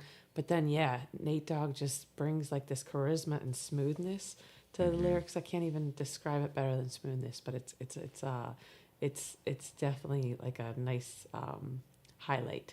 And he steals the show. Yeah, it's really cool. But again, not taking anything away from Warren G and his bars. And then the beat together, like it's one of the better hip hop beats for me. Just again, I can't even call it easy listening because there's just like a little too much going on. You have to kind of almost dance to it as you hear the story. So it's everything I love about hip hop, all in one perfect little package. Yeah, this song has just like multiple things working for it, and the sample, like whoever sampled this, the movie Young Guns or whatnot to start out, I think it really makes it. You know, it's just a classic and a awesome song. Thank you for putting this in, John. Yeah, all right. John, So next awesome up, one. next Very up, another, unexpected from John too. I was like, wait, what?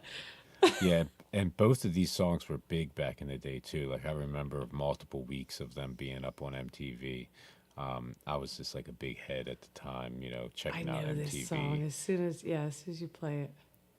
Yeah, this is a great song too. No Diggity, Blackstreet, featuring Dr. Dre. Wax actually did a cover of this song. Maybe I'll throw it on another show, but or just check it out sometime, John. Wax's version of No Diggity. All right, let's jump right in, guys. Yeah. You know what? I like to play it. No diggity, no doubt. Play on, play it. Play on, play it. Yo, Dre, drop the verse. It's going down, fades of Blackstreet. The homies got at me, collab creations. Bump like agony, no doubt. I put it down, never slouch. As long as my credit can vouch, a dog couldn't catch me. Say out. Tell me who could stop with Dre making moves, attracting honeys like a magnet, giving them orgasms with my mellow accent. Still moving this flavor with the homies Blackstreet and Teddy, the original rough shakers. Shorty get down, good lord. Baby got 'em open all over town.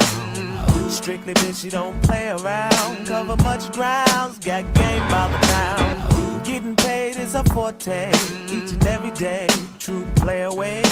I can't get her out of my mind. Wow. I think about the girl all the time. Wow, wow. East side to the west side, pushing fat rides, it's no surprise.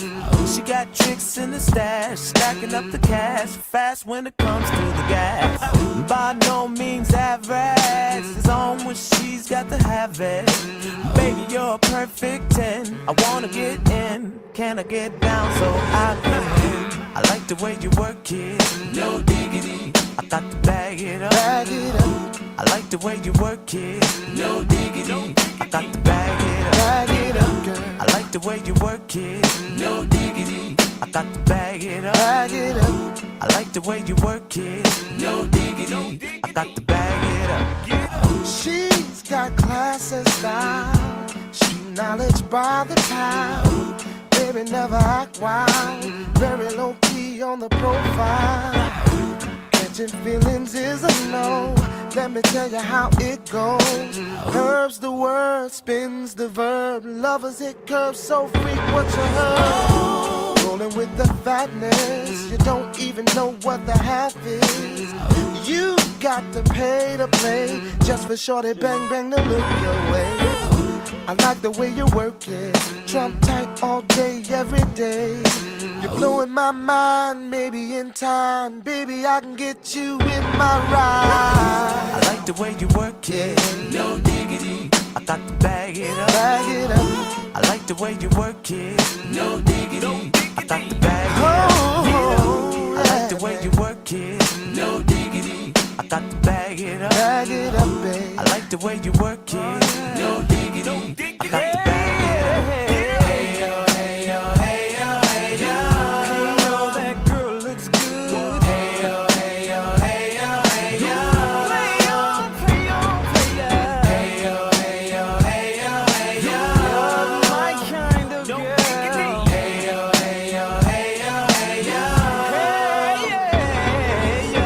Cause that's my peeps and we rose deep. Flying first class from New York City to Blackstreet. What you know about me? Now the thing, Cartier wooded frame sported by my shorty. As for me, icy gleaming pinky diamond ring. We bees the baddest click up on this scene. Ain't you getting bored with these fake broads? High shows improves, no doubt. I've been thinking so. Please excuse if I come across rude. That's just me, and that's how a player's got to be.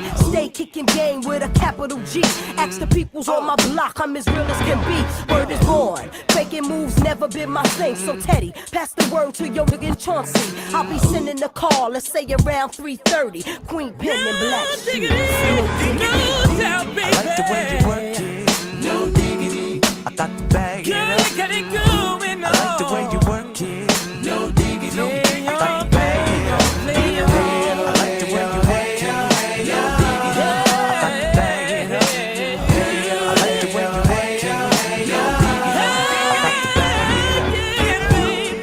Yeah, come on.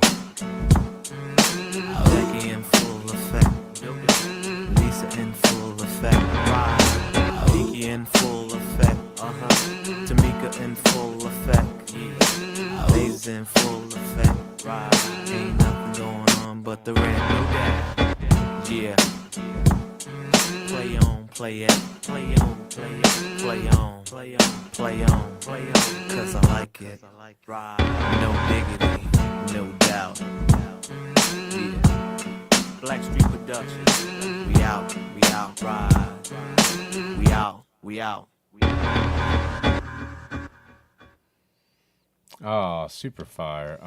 Yeah, again, nice, very nice use of the sample, the little hum in there, and then you know, looping it like that. It's just it creates a really nice vibe, a really nice feel, and it's what is really Ayo like that part, like it, yeah, it's like it's produced really, really well. I think that's the actual band singing, but the loop is like the I know what you're. And there's also like a bass sound that's looped with it. But it's really hard to get a loop to sound that good to where you want to keep listening to it over and over again. Usually about like after like 4 listens, you're like, oh, the sound gets stale, you know. To have a loop to be able to sound like that, it's crazy. And then the guys from Blackstreet just sound amazing. Dr. Dre's verse was cool. And then the female vocalist, I looked it up. Her name is Queen Pen. I've actually never heard of her or knew who that was in there. She was beautiful. We needed her where she was placed. But Exactly. It says featuring Dr. Dre. He's an all right singer, like an all right actor, but like he's a producer. I feel like everything he touches is fire. And maybe got a little bit of his vocals, but maybe I don't know if he was a mastermind behind this beat, but the beat and the production, not to take anything away from Blackstreet's talent, from her talent, but it was just, it was a whole piece. It's like the vibe that I need in hip hop. It's such a contrast to that more anxiety inducing, like I can respect the bars even, and I just don't quite appreciate it. Like this is, you can't not move. It's just the the beat is like John said, super beat, just one we'll never forget. I'm like, no diggity, I know this song. Of course I know this song. Literally, they played approximately 3 seconds, and I was like, oh, I know this song. I'm singing the words halfway through. It's definitely took me back. Yeah, super fire song. I haven't heard it in a while. Again, both of those songs I used to play all the time, kind of to the point where I didn't even want to hear them anymore for a while. But it's like, and then you don't hear it for the longest time, and when you hear it, you're like, "This is my jam," you know. It's you know, you hear something so many times, you need a break from it, but it doesn't mean you don't like it. All right, next up, Naughty by Nature. Holiday featuring Phineas. Now I know Naughty by Nature also had a song or two that was pretty big back in the day, around the same time, you know, late 90s, mid 90s, something like that. But I don't know this song, Holiday feature, and I don't know who Phineas is. I think we're going to do this song and then jump to the comedy, cut out the rest of this hip hop and just put on the next one. Oh, John wanted us to get to something. Yeah, he wants us to get to the comedy. All right, cool. I'm down. It's all good because this is also this song right here was also John. So perfect. We'll go Naughty by Nature and then comedy. Yeah, let's jump right in, guys. Naughty by Nature, Holiday.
this one was fire.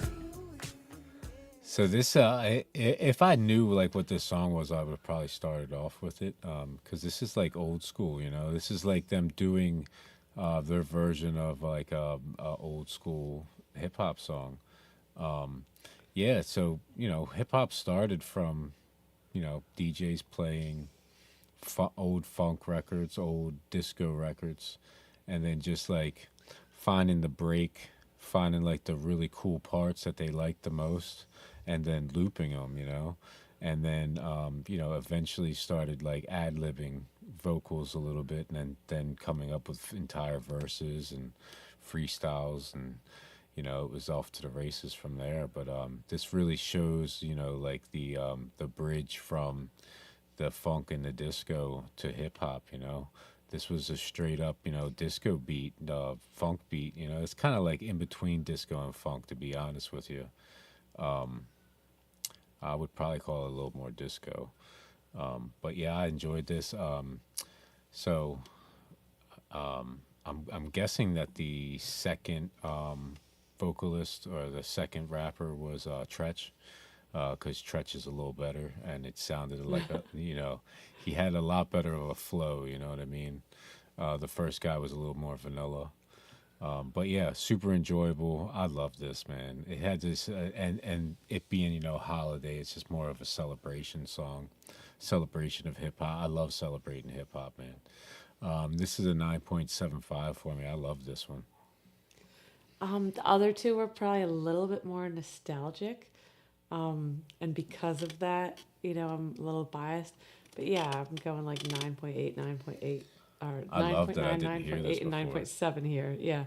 So it's still awesome. It's, again, yeah, maybe the funkier, more disco, like hip hop is like everything I want in hip hop.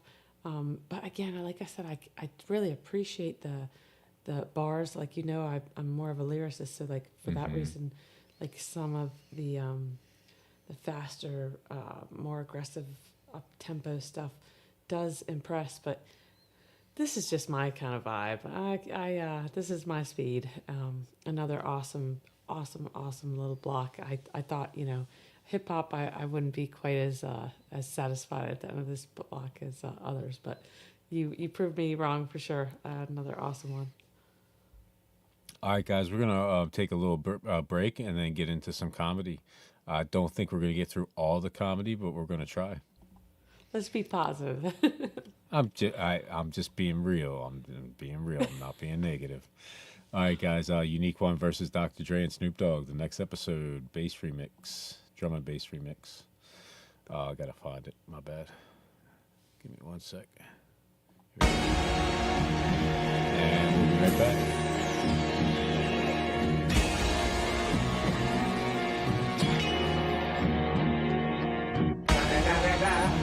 It's the motherfucking Eagle Double G. Snoop Dogg.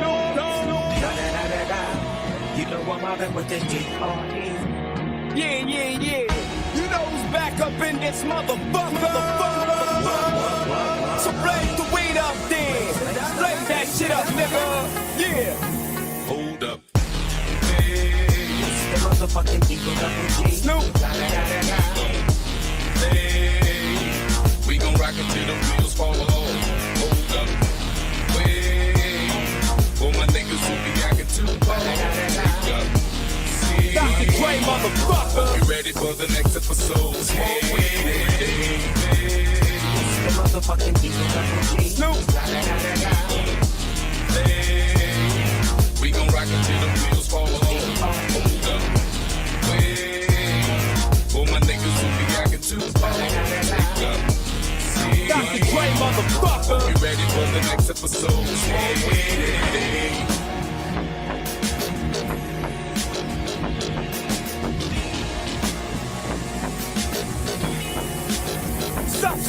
Top dog, bottom off, nigga, burn this shit up. Deep GC, my nigga, turn that shit up. CBT, LBC, yeah, we hooking back up. And when they bang this in the club, baby, you got to get up. Thug niggas, drug dealers, yeah, they giving it up. Low life, yo life, boy, we living it up. Taking chances while we dancing in the party for sure. Slip my hoe a 44 when she got in the back door. Bitches looking at me strange, but you know I don't care. Step up in this motherfucker just to swing in my hair. Bitch, quit talking, quit walk if you down with the slip. Take a bullet with some dick and take this dope on this jet. Out of town, put it down for the father of rap. And if your ass get cracked, bitch, shut your trap. Come back, get back, that's the part of success. If you believe in the X, you'll be relieving the stress. Hold up. It's the motherfucking Eagle Double G. Snoop. We gon' rock until the wheels fall off. Hold up.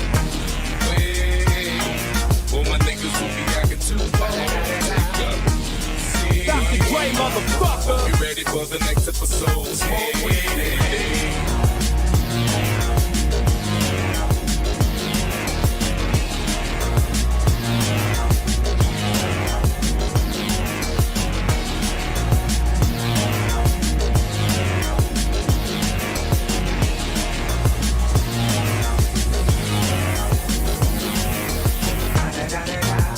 It's the motherfucking DRE. Dr. Dre, motherfucker. You know I'm mobbing with the D-O-double-G. Straight off the fucking streets of CBT. King up the beach, you ride to him in your fleet. Whoop, whoop the bill, rolling on dubs. How you feel? Whoop-de-whoop, nigga, what? Praying Snoop Chronic down in the lag. With Doc in the back, sipping on yak. Clip in the strap, dipping through hood. Compton, Long Beach, Inglewood. South Central out to the west side. This California love, this California bug. Got a nigga gang of pub. I'm on one, I might bell up in the Century Club. With my jeans on, and my team strong. Get my drink on, and my smoke on. Then go home with something to poke on. Look a song for the 200. Coming real, it's the next episode.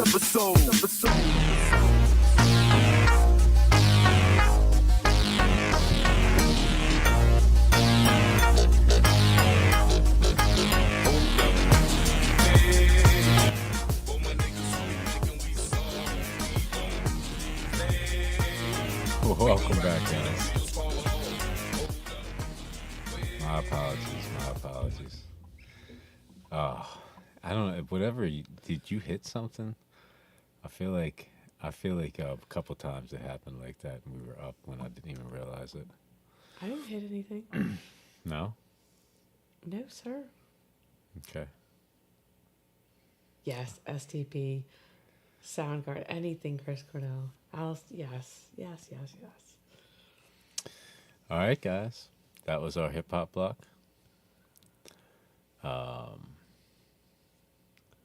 It's a long list. Comedy block.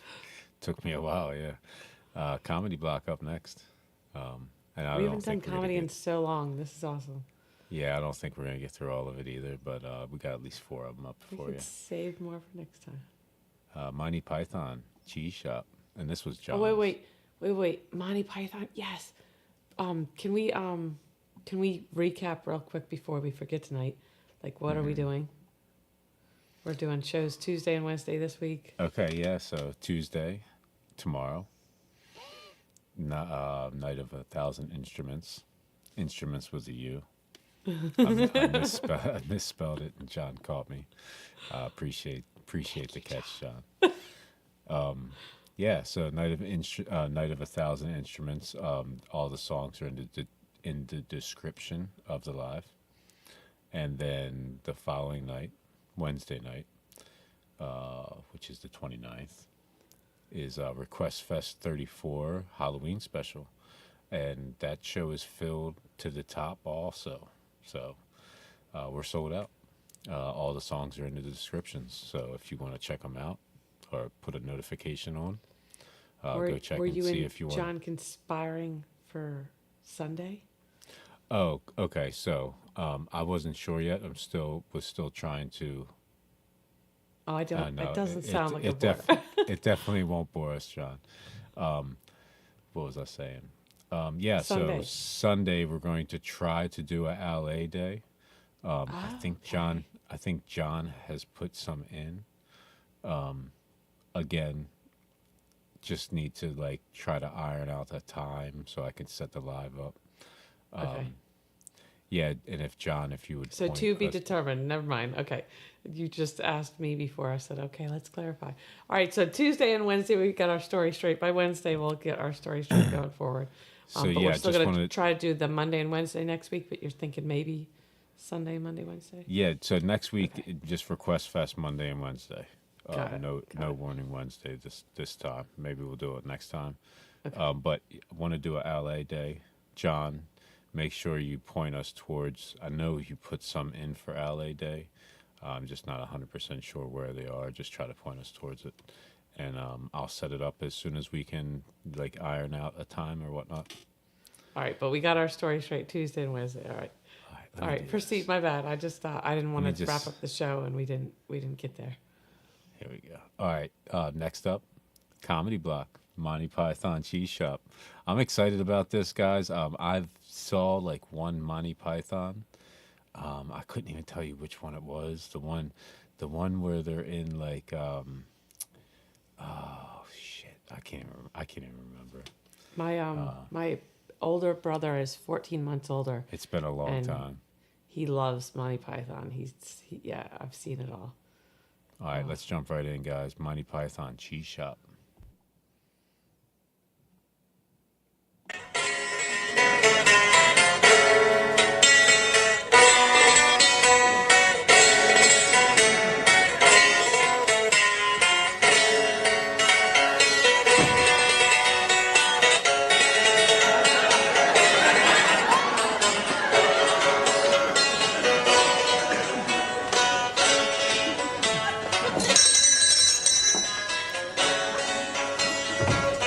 Morning, sir. Morning. I was sitting in the public library in Sherman Street just now, skimming through Rogue Herries by Horace Walpole, when I suddenly came over all peckish. Peckish, sir? Esurient. Eh? Yeah, what all only like.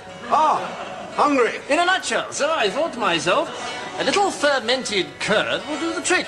So I curtailed my wall-poling activities, sallied forth and infiltrated your place of purveyance to negotiate the vending of some cheesy comestibles. Come again? I want to buy some cheese! Ah, I thought you were complaining about the music. Oh, heaven forbid, I'm one who delights in all manifestations of the terpsichorean muse. Sorry? I like a nice dance, you're forced to. Anyway, who said that? Now, my good man, some cheese, please. Yes, certainly, sir. What would you like? Well, how about a little red Leicester? I'm afraid we're fresh out of Red Leicester, sir. Never mind. How are you on Tilsit? Never at the end of the week, sir. Always get it fresh first thing on Monday. Tish. No matter. Well, 4 ounces of Caerphilly then, if you please, stout yeoman. Ah, well, it's been on order for 2 weeks, sir. I was expecting it this morning. Yes, it's not my day, is it? Bell pay, is it? Sorry. Red Windsor? Normally, sir, yes. But today the van broke down. Stilton? Sorry. Gruyere, Emmental? No. Any Norwegian Jarlsberger? No. Liptar? No. Lancashire? No. White Stilton? No. Danish Blue? No. Double Gloucester? No. Cheshire? No. Any Dorset Blue Vinny? No. Brie, Roquefort, Pont l'Evêque, Port Salut, Savoyard, Saint-Paulin, Carré de l'Est, Boursin, Brest Bleu, Pelle de Champagne, Camembert. Ah, we do have some camembert. You do? Excellent. It's a bit runny, sir. Oh, I like it runny. Well, as a matter of fact, it's very runny, sir. No matter, no matter. Hand over la fromage de la belle France qui s'appelle Camembert, s'il vous plaît. I think it's runnier than you like it, sir. I don't care how excrementally runny it is. Hand it over with all speed. Yes, sir. Oh! What? The cat's eaten it. Has he? She, sir. Gouda? No. Edam? No. Caithness? No. Smoked Austrian? No. Sage Derby? No, sir. You do have some cheese, do you? Oh, certainly, sir. It's a cheese shop, sir. We've got... No, don't tell me. I'm keen to guess. Fair enough. Wensleydale? Yes, sir. Splendid! Well, I'll have some of that then, please. Oh, I'm sorry, sir. I thought you were referring to me. Mr. Wensleydale. Gorgonzola? No. Parmesan? No. Mozzarella? No. Pippo creme? No. Any Danish Finbo? No. Czechoslovakian sheep's milk cheese? No. Venezuelan beaver cheese? Not today, sir, no. Well, let's keep it simple. How about cheddar? Well, I'm afraid. Hold on, did he say Venezuelan beaver cheese? Hold on, let me run that back real quick. Oh, I apologize. No. Czechoslovakian sheep's milk cheese? No. Venezuelan beaver cheese? Not today, sir, no. Well, let's keep it simple. How about cheddar? Well, I'm afraid we don't get much call for it round these parts, sir. It's the single most popular cheese in the world. Not round these parts, sir. And pray, what is the most popular cheese round these parts? Ilchester, sir. I see. Yes, sir, it's quite staggeringly popular in the manor, Squire. Is it? Yes, sir, it's our #1 seller. Is it? Yes, sir. Ilchester, eh? Right. Okay, I'm game. Have you got any? He asked, expecting the answer no. I'll have a look, sir.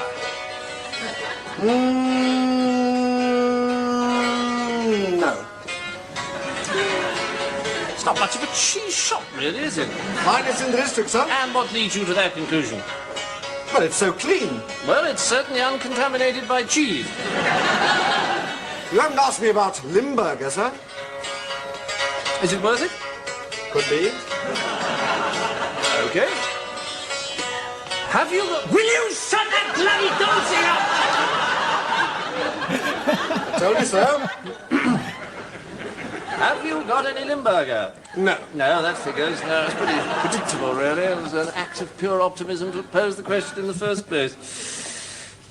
Tell me something. Do you have any cheese at all? Yes, sir. Now, I'm going to ask you that question once more.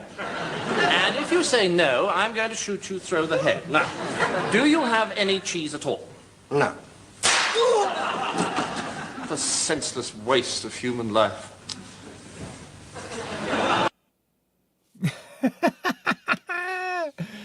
Oh, I love that it just cut out right there. That was great. What a great skit. That was hilarious. I wasn't feeling it at first, but at some point of beating the dead horse, it became funny. I don't know. That's cool. It's a little nostalgic for me. I've been in a couple cheese shops in the UK, and yeah, it was absolutely ridiculous. He named every cheese I've ever heard of, and then some. He's like, no. I love dry humor. I love all humor, but it's like the delivery too. You know, the cat and mouse game they were playing was fun. I don't know. I think every reason to smile is a good reason, and Monty Python, like, kind of, even if you're not belly laughing, you're smirking, you know, throughout. So it's a good time. Yeah, like how many, shows kind of walked in their footsteps kind of thing, like from Saturday Night Live to other things down the line, things we grew up watching, a lot of the comics we grew up watching, we're taking stuff from them, That was hilarious. I like the Venezuelan beaver cheese the best. That was great. All right, Cass, next up, George Carlin, American Values. We haven't did a George Carlin in a minute. Let's jump right in, guys. Horse language.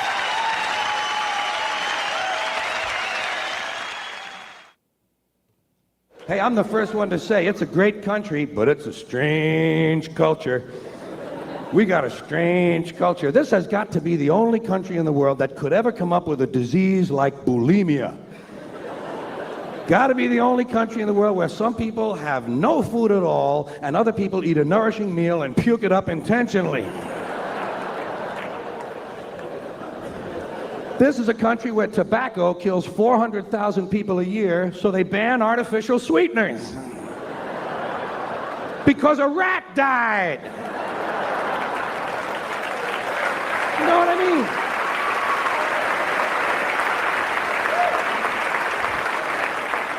This is a place where gun store owners are given a list of stolen credit cards, but not a list of criminals and maniacs. And now they're thinking about banning toy guns, and they're gonna keep the fucking real ones!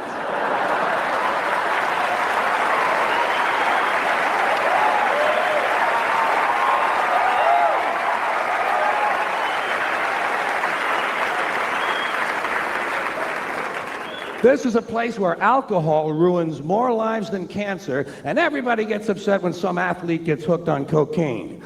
You know, Time Magazine and Newsweek, they put cocaine on the cover, but they put the liquor advertisements inside the magazine. It's the old American double standard, you know, say one thing, do something different. And of course, the country is founded on the double standard. That's our history. It's interesting to hear him talking about this stuff. Like, you know, now things are completely different. Like, we don't even have liquor advertising. You know, people aren't doing cocaine as much, but they have other drugs and stuff.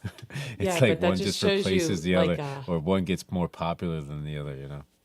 But that just shows you his talent, not just in his comedic delivery, but in the way he thinks. You know, he was ahead of his time.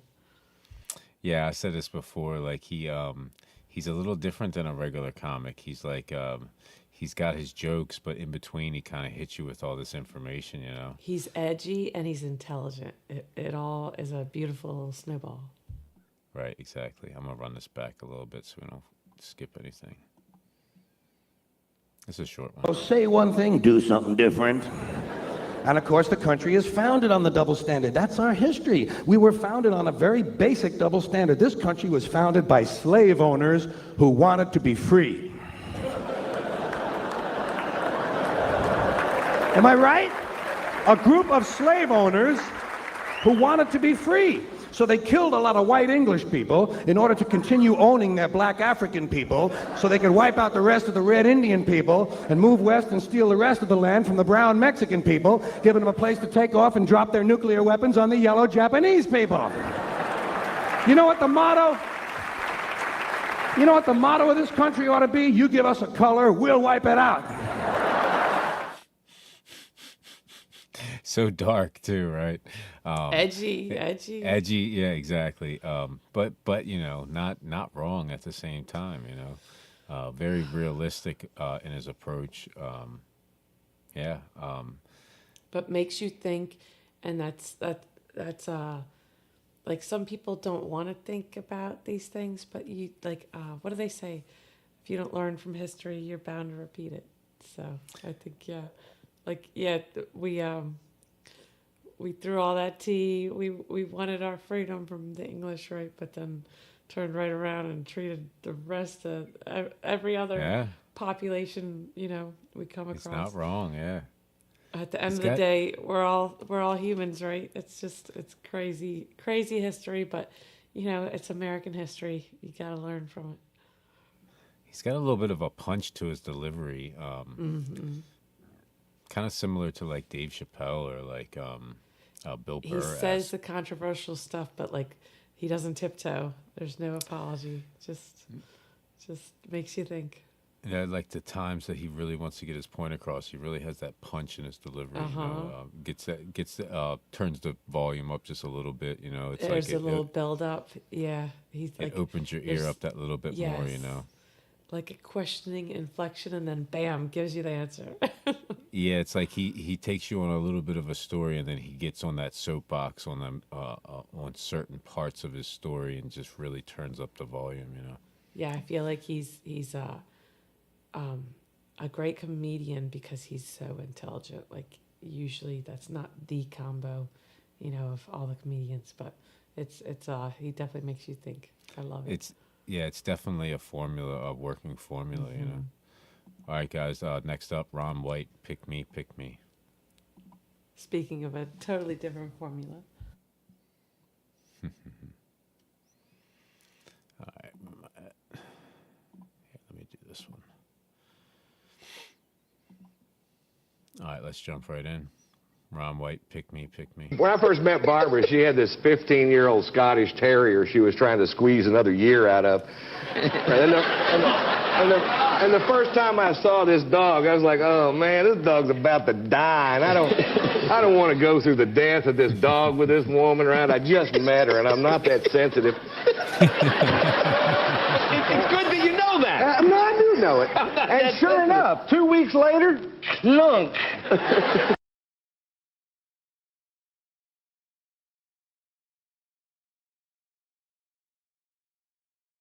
Dog with this woman around. I just met her, and I'm not that sensitive. It's good that you know that. No, I do know it. And sure enough, 2 weeks later, clunk.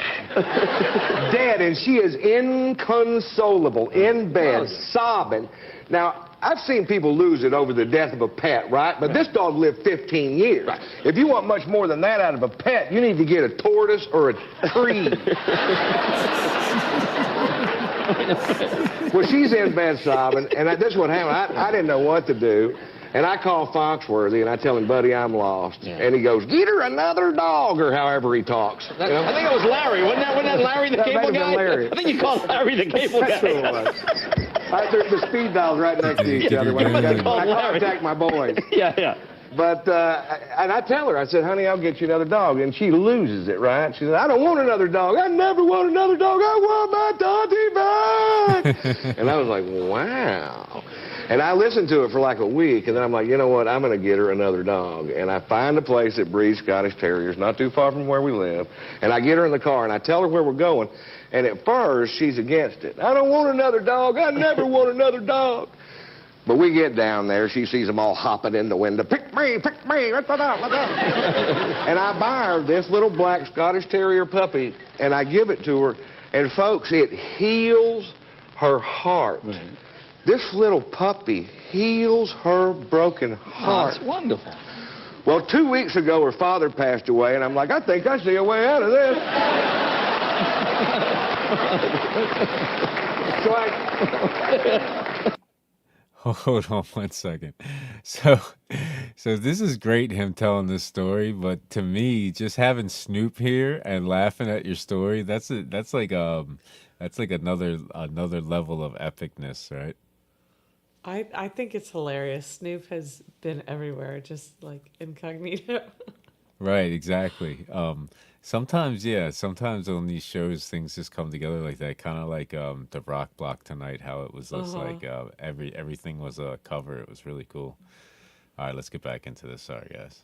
Passed away, and I'm like, I think I see a way out of this.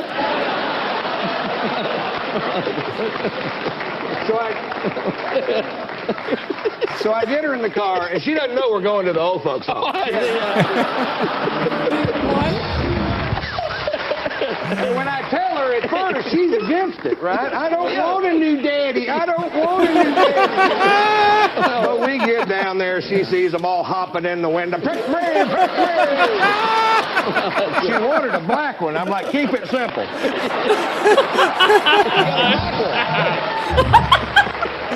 Snoop is no good, man. Snoop is no good. He acts weird when I'm in the room, but I think it's because he smells my daddy on me. Yeah, that's weird. What a hilarious joke, man.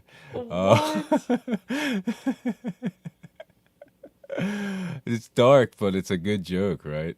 It's love like you're Ron not White. Yeah, you're not expecting it to take that turn, right? But when it does, it's just like it gets you, you know. Yeah, and he's not afraid of the risky jokes. He turned right to Snoop, and she was like, she Snoop was wanted a loving black one. I Snoop told her, was- keep it simple. Keep it simple. Snoop was loving it. He was having a blast. He was no good. Oh my god, it's hilarious. Ron White's hilarious. Yeah, but again, the timing, obviously he improvised, unless he knew Snoop was going to be sitting next to him. But it was just really cool because again, that's that's kind of like a live performance. They don't. They usually broadcast that live, and they might know what they're going to ask him or how they're going to deliver it, but it's still like timing's everything, and it was definitely timed perfectly here. Awesome pick. So funny. The best part is that the setup for it, you know, the way it kind of Yeah. like mirrors the joke, you know. It's a really good joke. me, It really pick is. It's a really good joke. It really is. It's so dark though. Oh my god. The way it sets up with the dog, yeah. Yeah, and you then, think and it's then bad enough. it being about Yes. dying, and then the old folks. Oh, that's great. Well, man. Kudos Dia to de Ron los White for that, Muertos, for right? that joke. Dia de los Muertos. We're supposed Right, to right. celebrate death. This is hilarious. All right, guys. I had a couple of subscribers getting on me about doing this Louis C.K., so I think we're gonna do that one and call it a night, and then I'll put the Alright. Triumph and the Stephen Wright on for next show. Yeah, so this is Louis C.K. It's a little bit long. It's like 15 minutes, and then we'll call it a night. Okay. Live at Caroline's. The last Louis C.K. that I did, I guess after it played, this one started playing, and they were all mad that I didn't play this one. So I told them that I would definitely put it on this show for them. So just coming through with my promises. That's all. Well, and when you give the people what they want, usually we're not disappointed. So I'm excited.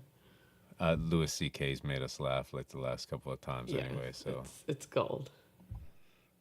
All right, Louis C.K. live at Caroline's 2011. Boys. Another time I was on a subway, and this woman got on the train, young woman, and she got, you can tell how long people have been in New York by how they get on the subway, because people that live here just get on like, ugh. But she got on like this, like, it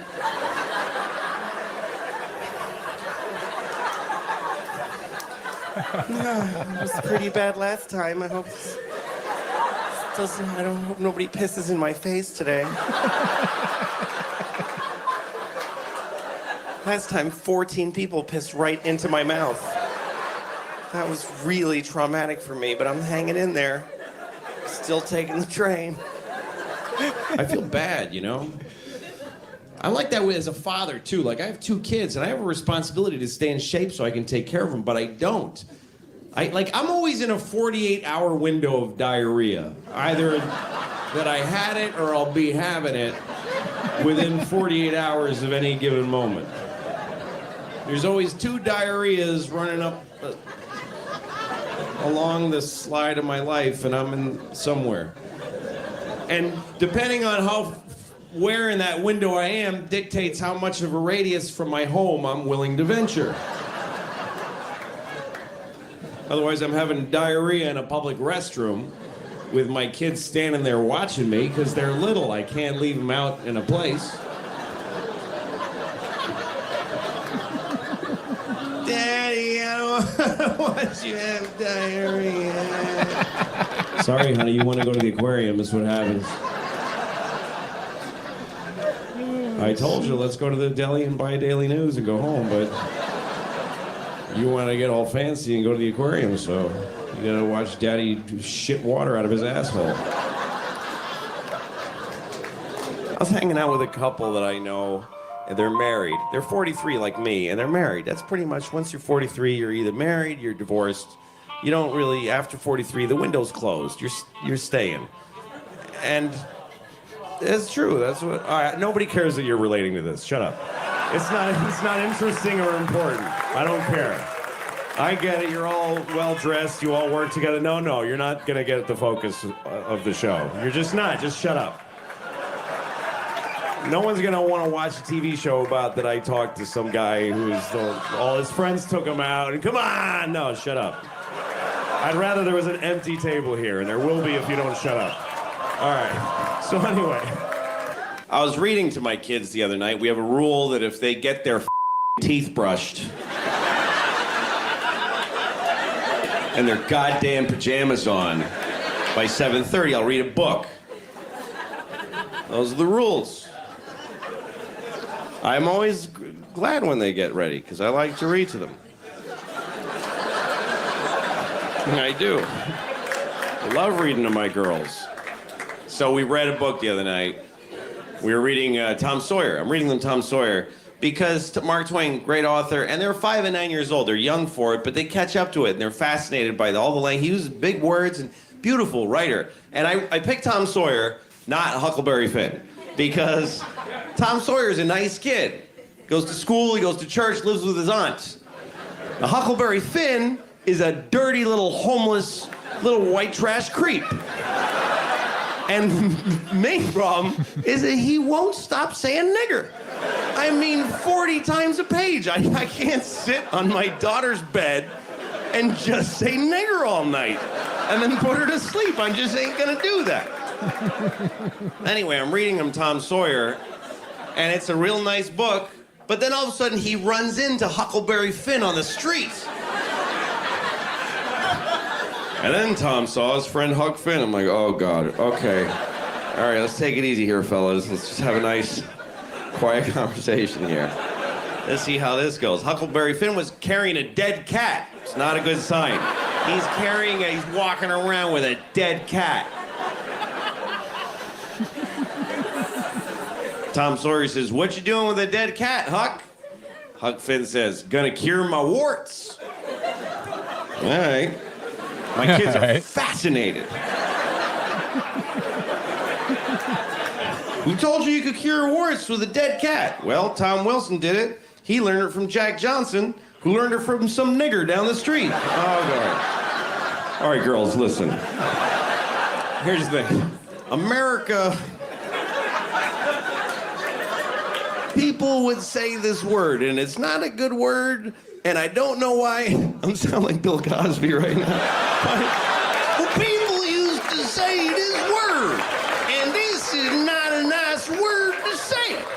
And so we remember. I told the girls, you know, these boys are racists. These boys are racists, and they're not nice boys. I think we can still enjoy the stories about the fishing and the trading, and it's weird, man. There's a, you know, that's part of our history, and we have to know it's there. And how do you cope with shit in your past that's bad? Like, how do you try to feel like a good country when you've done shitty things as an entire nation? How do you take your past and still feel good? You know, like when I was 8 years old, I showed my penis to a girl with Down syndrome that lived down the street. And I gotta walk around living with that every day. I gotta wake up as that guy. I was 8. If I did it yesterday, it would be considered a lot worse. But I'm still the dude that did that. I was just a kid, but this is still the penis that I showed to the girl with Down syndrome by the dumpster behind Kentucky Fried Chicken. That happened. Those were my values at 8 years old. And I know that's an awkward thing to equate to slavery in America, but it's kind of the same thing. My favorite thing to do is sleep now. I love sleep. Sleep is like, that's my thing. I love it. And my kids don't let me. They get me up at 6 in the morning. I don't have to get up till like 7 a.m. to get them to school. They wake up at 6. I don't even understand this shit. With the getting out of bed before you have to. They wake up and they're like, they're so excited and they want it. I get it. They want to share it with me. Daddy, look, it's all still here. That hurts my brain. Because at 6 a.m., I'm just, I'm so deep in the deep African sleep. Like it's just a ancient, mysterious, submerged in a river of warm chocolate, just. And sleep was like a goddess whore just sucking me off, just. She's got a gold helmet and 40 tongues, and she's.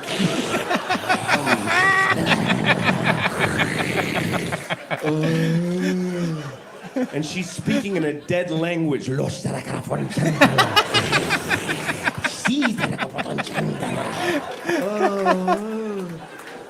she's feeding syrupy heroin into my penis while she's sucking. What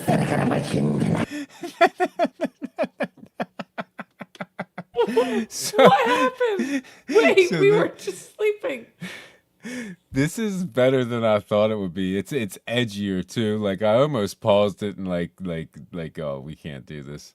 And I may do that if we get across anymore. We're doing it. It doesn't get worse than what's going on right now. This Just is go for it. This is wild. I'm gonna run it back just a little bit. Yeah, this guy is. I don't this know is that you wild. need to run it back. Look at him go. we slurped enough. Okay. Look at him go.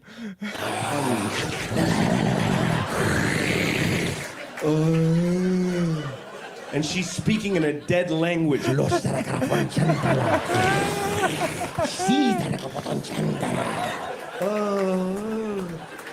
And she's feeding syrupy heroin into my penis while she's sucking.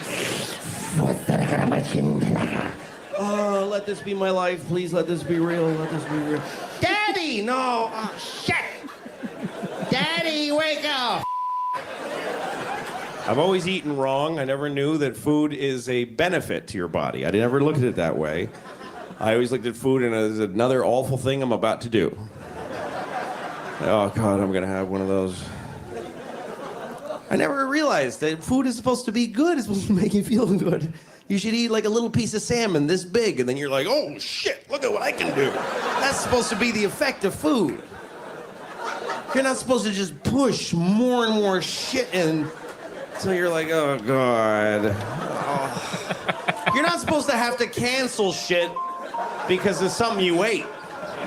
That's not the desired effect of food. You eat a little piece of lettuce, and the guy in your belly catches it. This is amazing. I can make skin cells and blood cells and some energy. The guy in my belly hates me. He gets my third donut. He's like, what do you... Come on, man. What do you imagine I'm doing with those? I can't... There's no part of you I can make out of donuts. It's just a storage issue. I got nowhere to put it. 4. He's eating 4 donuts. It's 10 o'clock. Oh, and he's jacking off now. Come on, man. Get a grip. Just stop. And the other guy's like, what do you want to do with the donuts? Just shit them out. Shit all of them out, whole. Let him find 4 whole donuts in the toilet. Let's see if that slows him down. Oh, shit. Oh, my God. I just shat 4 perfect donuts. Please welcome the shitty fat tits. Oh, no, thank you. Thank you very much. No, seriously, thank you. Thank you. You're a host, ladies and gentlemen. Please, give it up. He should. Anyway, do you know how much stupid stuff we do just to get pussy? Sex. Oh. Yeah, I don't think... So hold on. No, that's Doug Stanhope, and I'm not sure why he's in the middle right here. Uh-huh. That's interesting. But yeah, so is this still... Hold on one second. Thank you very much. Thank you, so everybody. weird. I have some notes I'm going to be working off of. I hope that's okay with you. I never stopped anything so cold in all my life. That was amazing. You guys were clapping so much. Yeah, that was interesting. That was Doug Stanhope. I haven't seen Doug Stanhope since like The Man Show or whatever. So he looks a little weird to me, but it was like, yeah, for like 20 seconds, I just skipped past it. Let's get back into this. It's about halfway over. And now you look like you've never clapped in your lives. That applause is so far in the rearview mirror right now. That's amazing. How quickly. Yeah!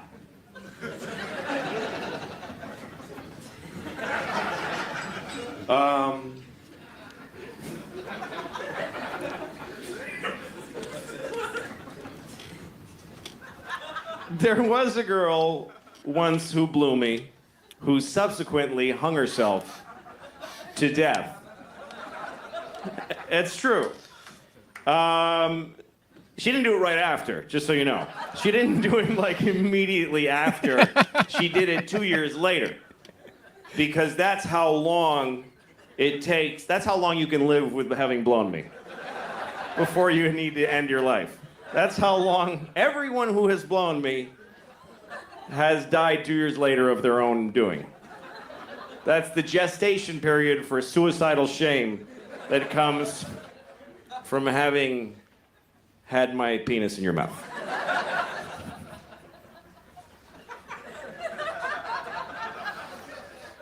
That's such an awful way to describe blowing somebody, having had my penis in your mouth. It just gives you an image of somebody, oh, I got some, oh, I got this dick in my mouth. Do I still have his, do you see his dick there? Oh, shit, yeah, you got his dick. I was on an airplane and there was a Hasidic Jewish man trying to put an enormous bag under the seat. It doesn't matter that he was Hasidic, but it's a detail. It's detail. When you try to put enormous bags under seats, folks notice the kind of person you are. They make note. They say some Chinese guy, whatever you are, they're going to describe you. They're not just going to say, a man put a little giant thing under his seat. What kind of man? It's not important. Just a fellow. No, this guy. Trying to shove this thing under the seat. No one can leave because he's not going to not do it. And the flight attendant was a guy, and I'm not going to say he was gay because that's not important. It doesn't enter into the story. I'm going to call the Jewish guy a Jewish guy, and I'm going to call the gay guy just some guy. How do you like that? Isn't that unfair? I'm not going to identify him as gay because I don't want to discredit them. Actually, he didn't do anything wrong. So, boy, what a disaster this is right now. Jewish guy trying to put the thing under the seat, and the guy's going, sir, it's not going to fit. He was only slightly gay, like that. He wasn't like, sir, it's not going to fit. Ah! No, he just said, sir, it's not going to fit. It's going to fit. I know it's going to fit. It's going to fit, I'm telling you. Moses. When I was about 6 years old, maybe, I stayed home from school one day. I had a single mom, and she worked. So when I stayed home from school, I just got to be alone in my house. And so one day I was alone in my house watching TV. I think I was about 6 years old, maybe 7. And I went and got my pillow from my bed, and I sat on it, and I farted into it. And then I decided, I was sick in my stomach, so I was like, I'm just gonna fart into this pillow for just all day. I mean, I just kept farting into that pillow just over and over again. Like at least more than 200 times. Just for hours. And then I told myself, I'm gonna smell this now. Because I've been farting into it all day. And I had the pillow and I just said, I'm just gonna go all at once. And I just shoved it on my face and I went, and I have never had an experience like that again in my life. I really feel like I overstimulated myself at 6 years old because it like jaded me for every other thing that's ever happened. I watched a bum eat a rat. And I was like, so? I smelled 200 farts when I was 6. A little too proud. You ever get too proud of yourself for just not being a piece of shit? If you see somebody in a store who's got a thing, whatever it is, there's not supposed to be any negative version of anything for anybody. They had a creative... It did say, hold on, let me run this back. It did say guest appearing Doug Stanhope. I smelled 200 farts when I was 6. I thought for some reason somebody put it in there like... A little too proud. You ever get too proud of yourself for just not being a piece of shit? If you see somebody in a store who's got a thing, whatever it is, there's not supposed to be any negative version of anything for anybody. They had a creative amount of limbs. And you saw them and you just scanned the room. You didn't go, boo! You just kept going.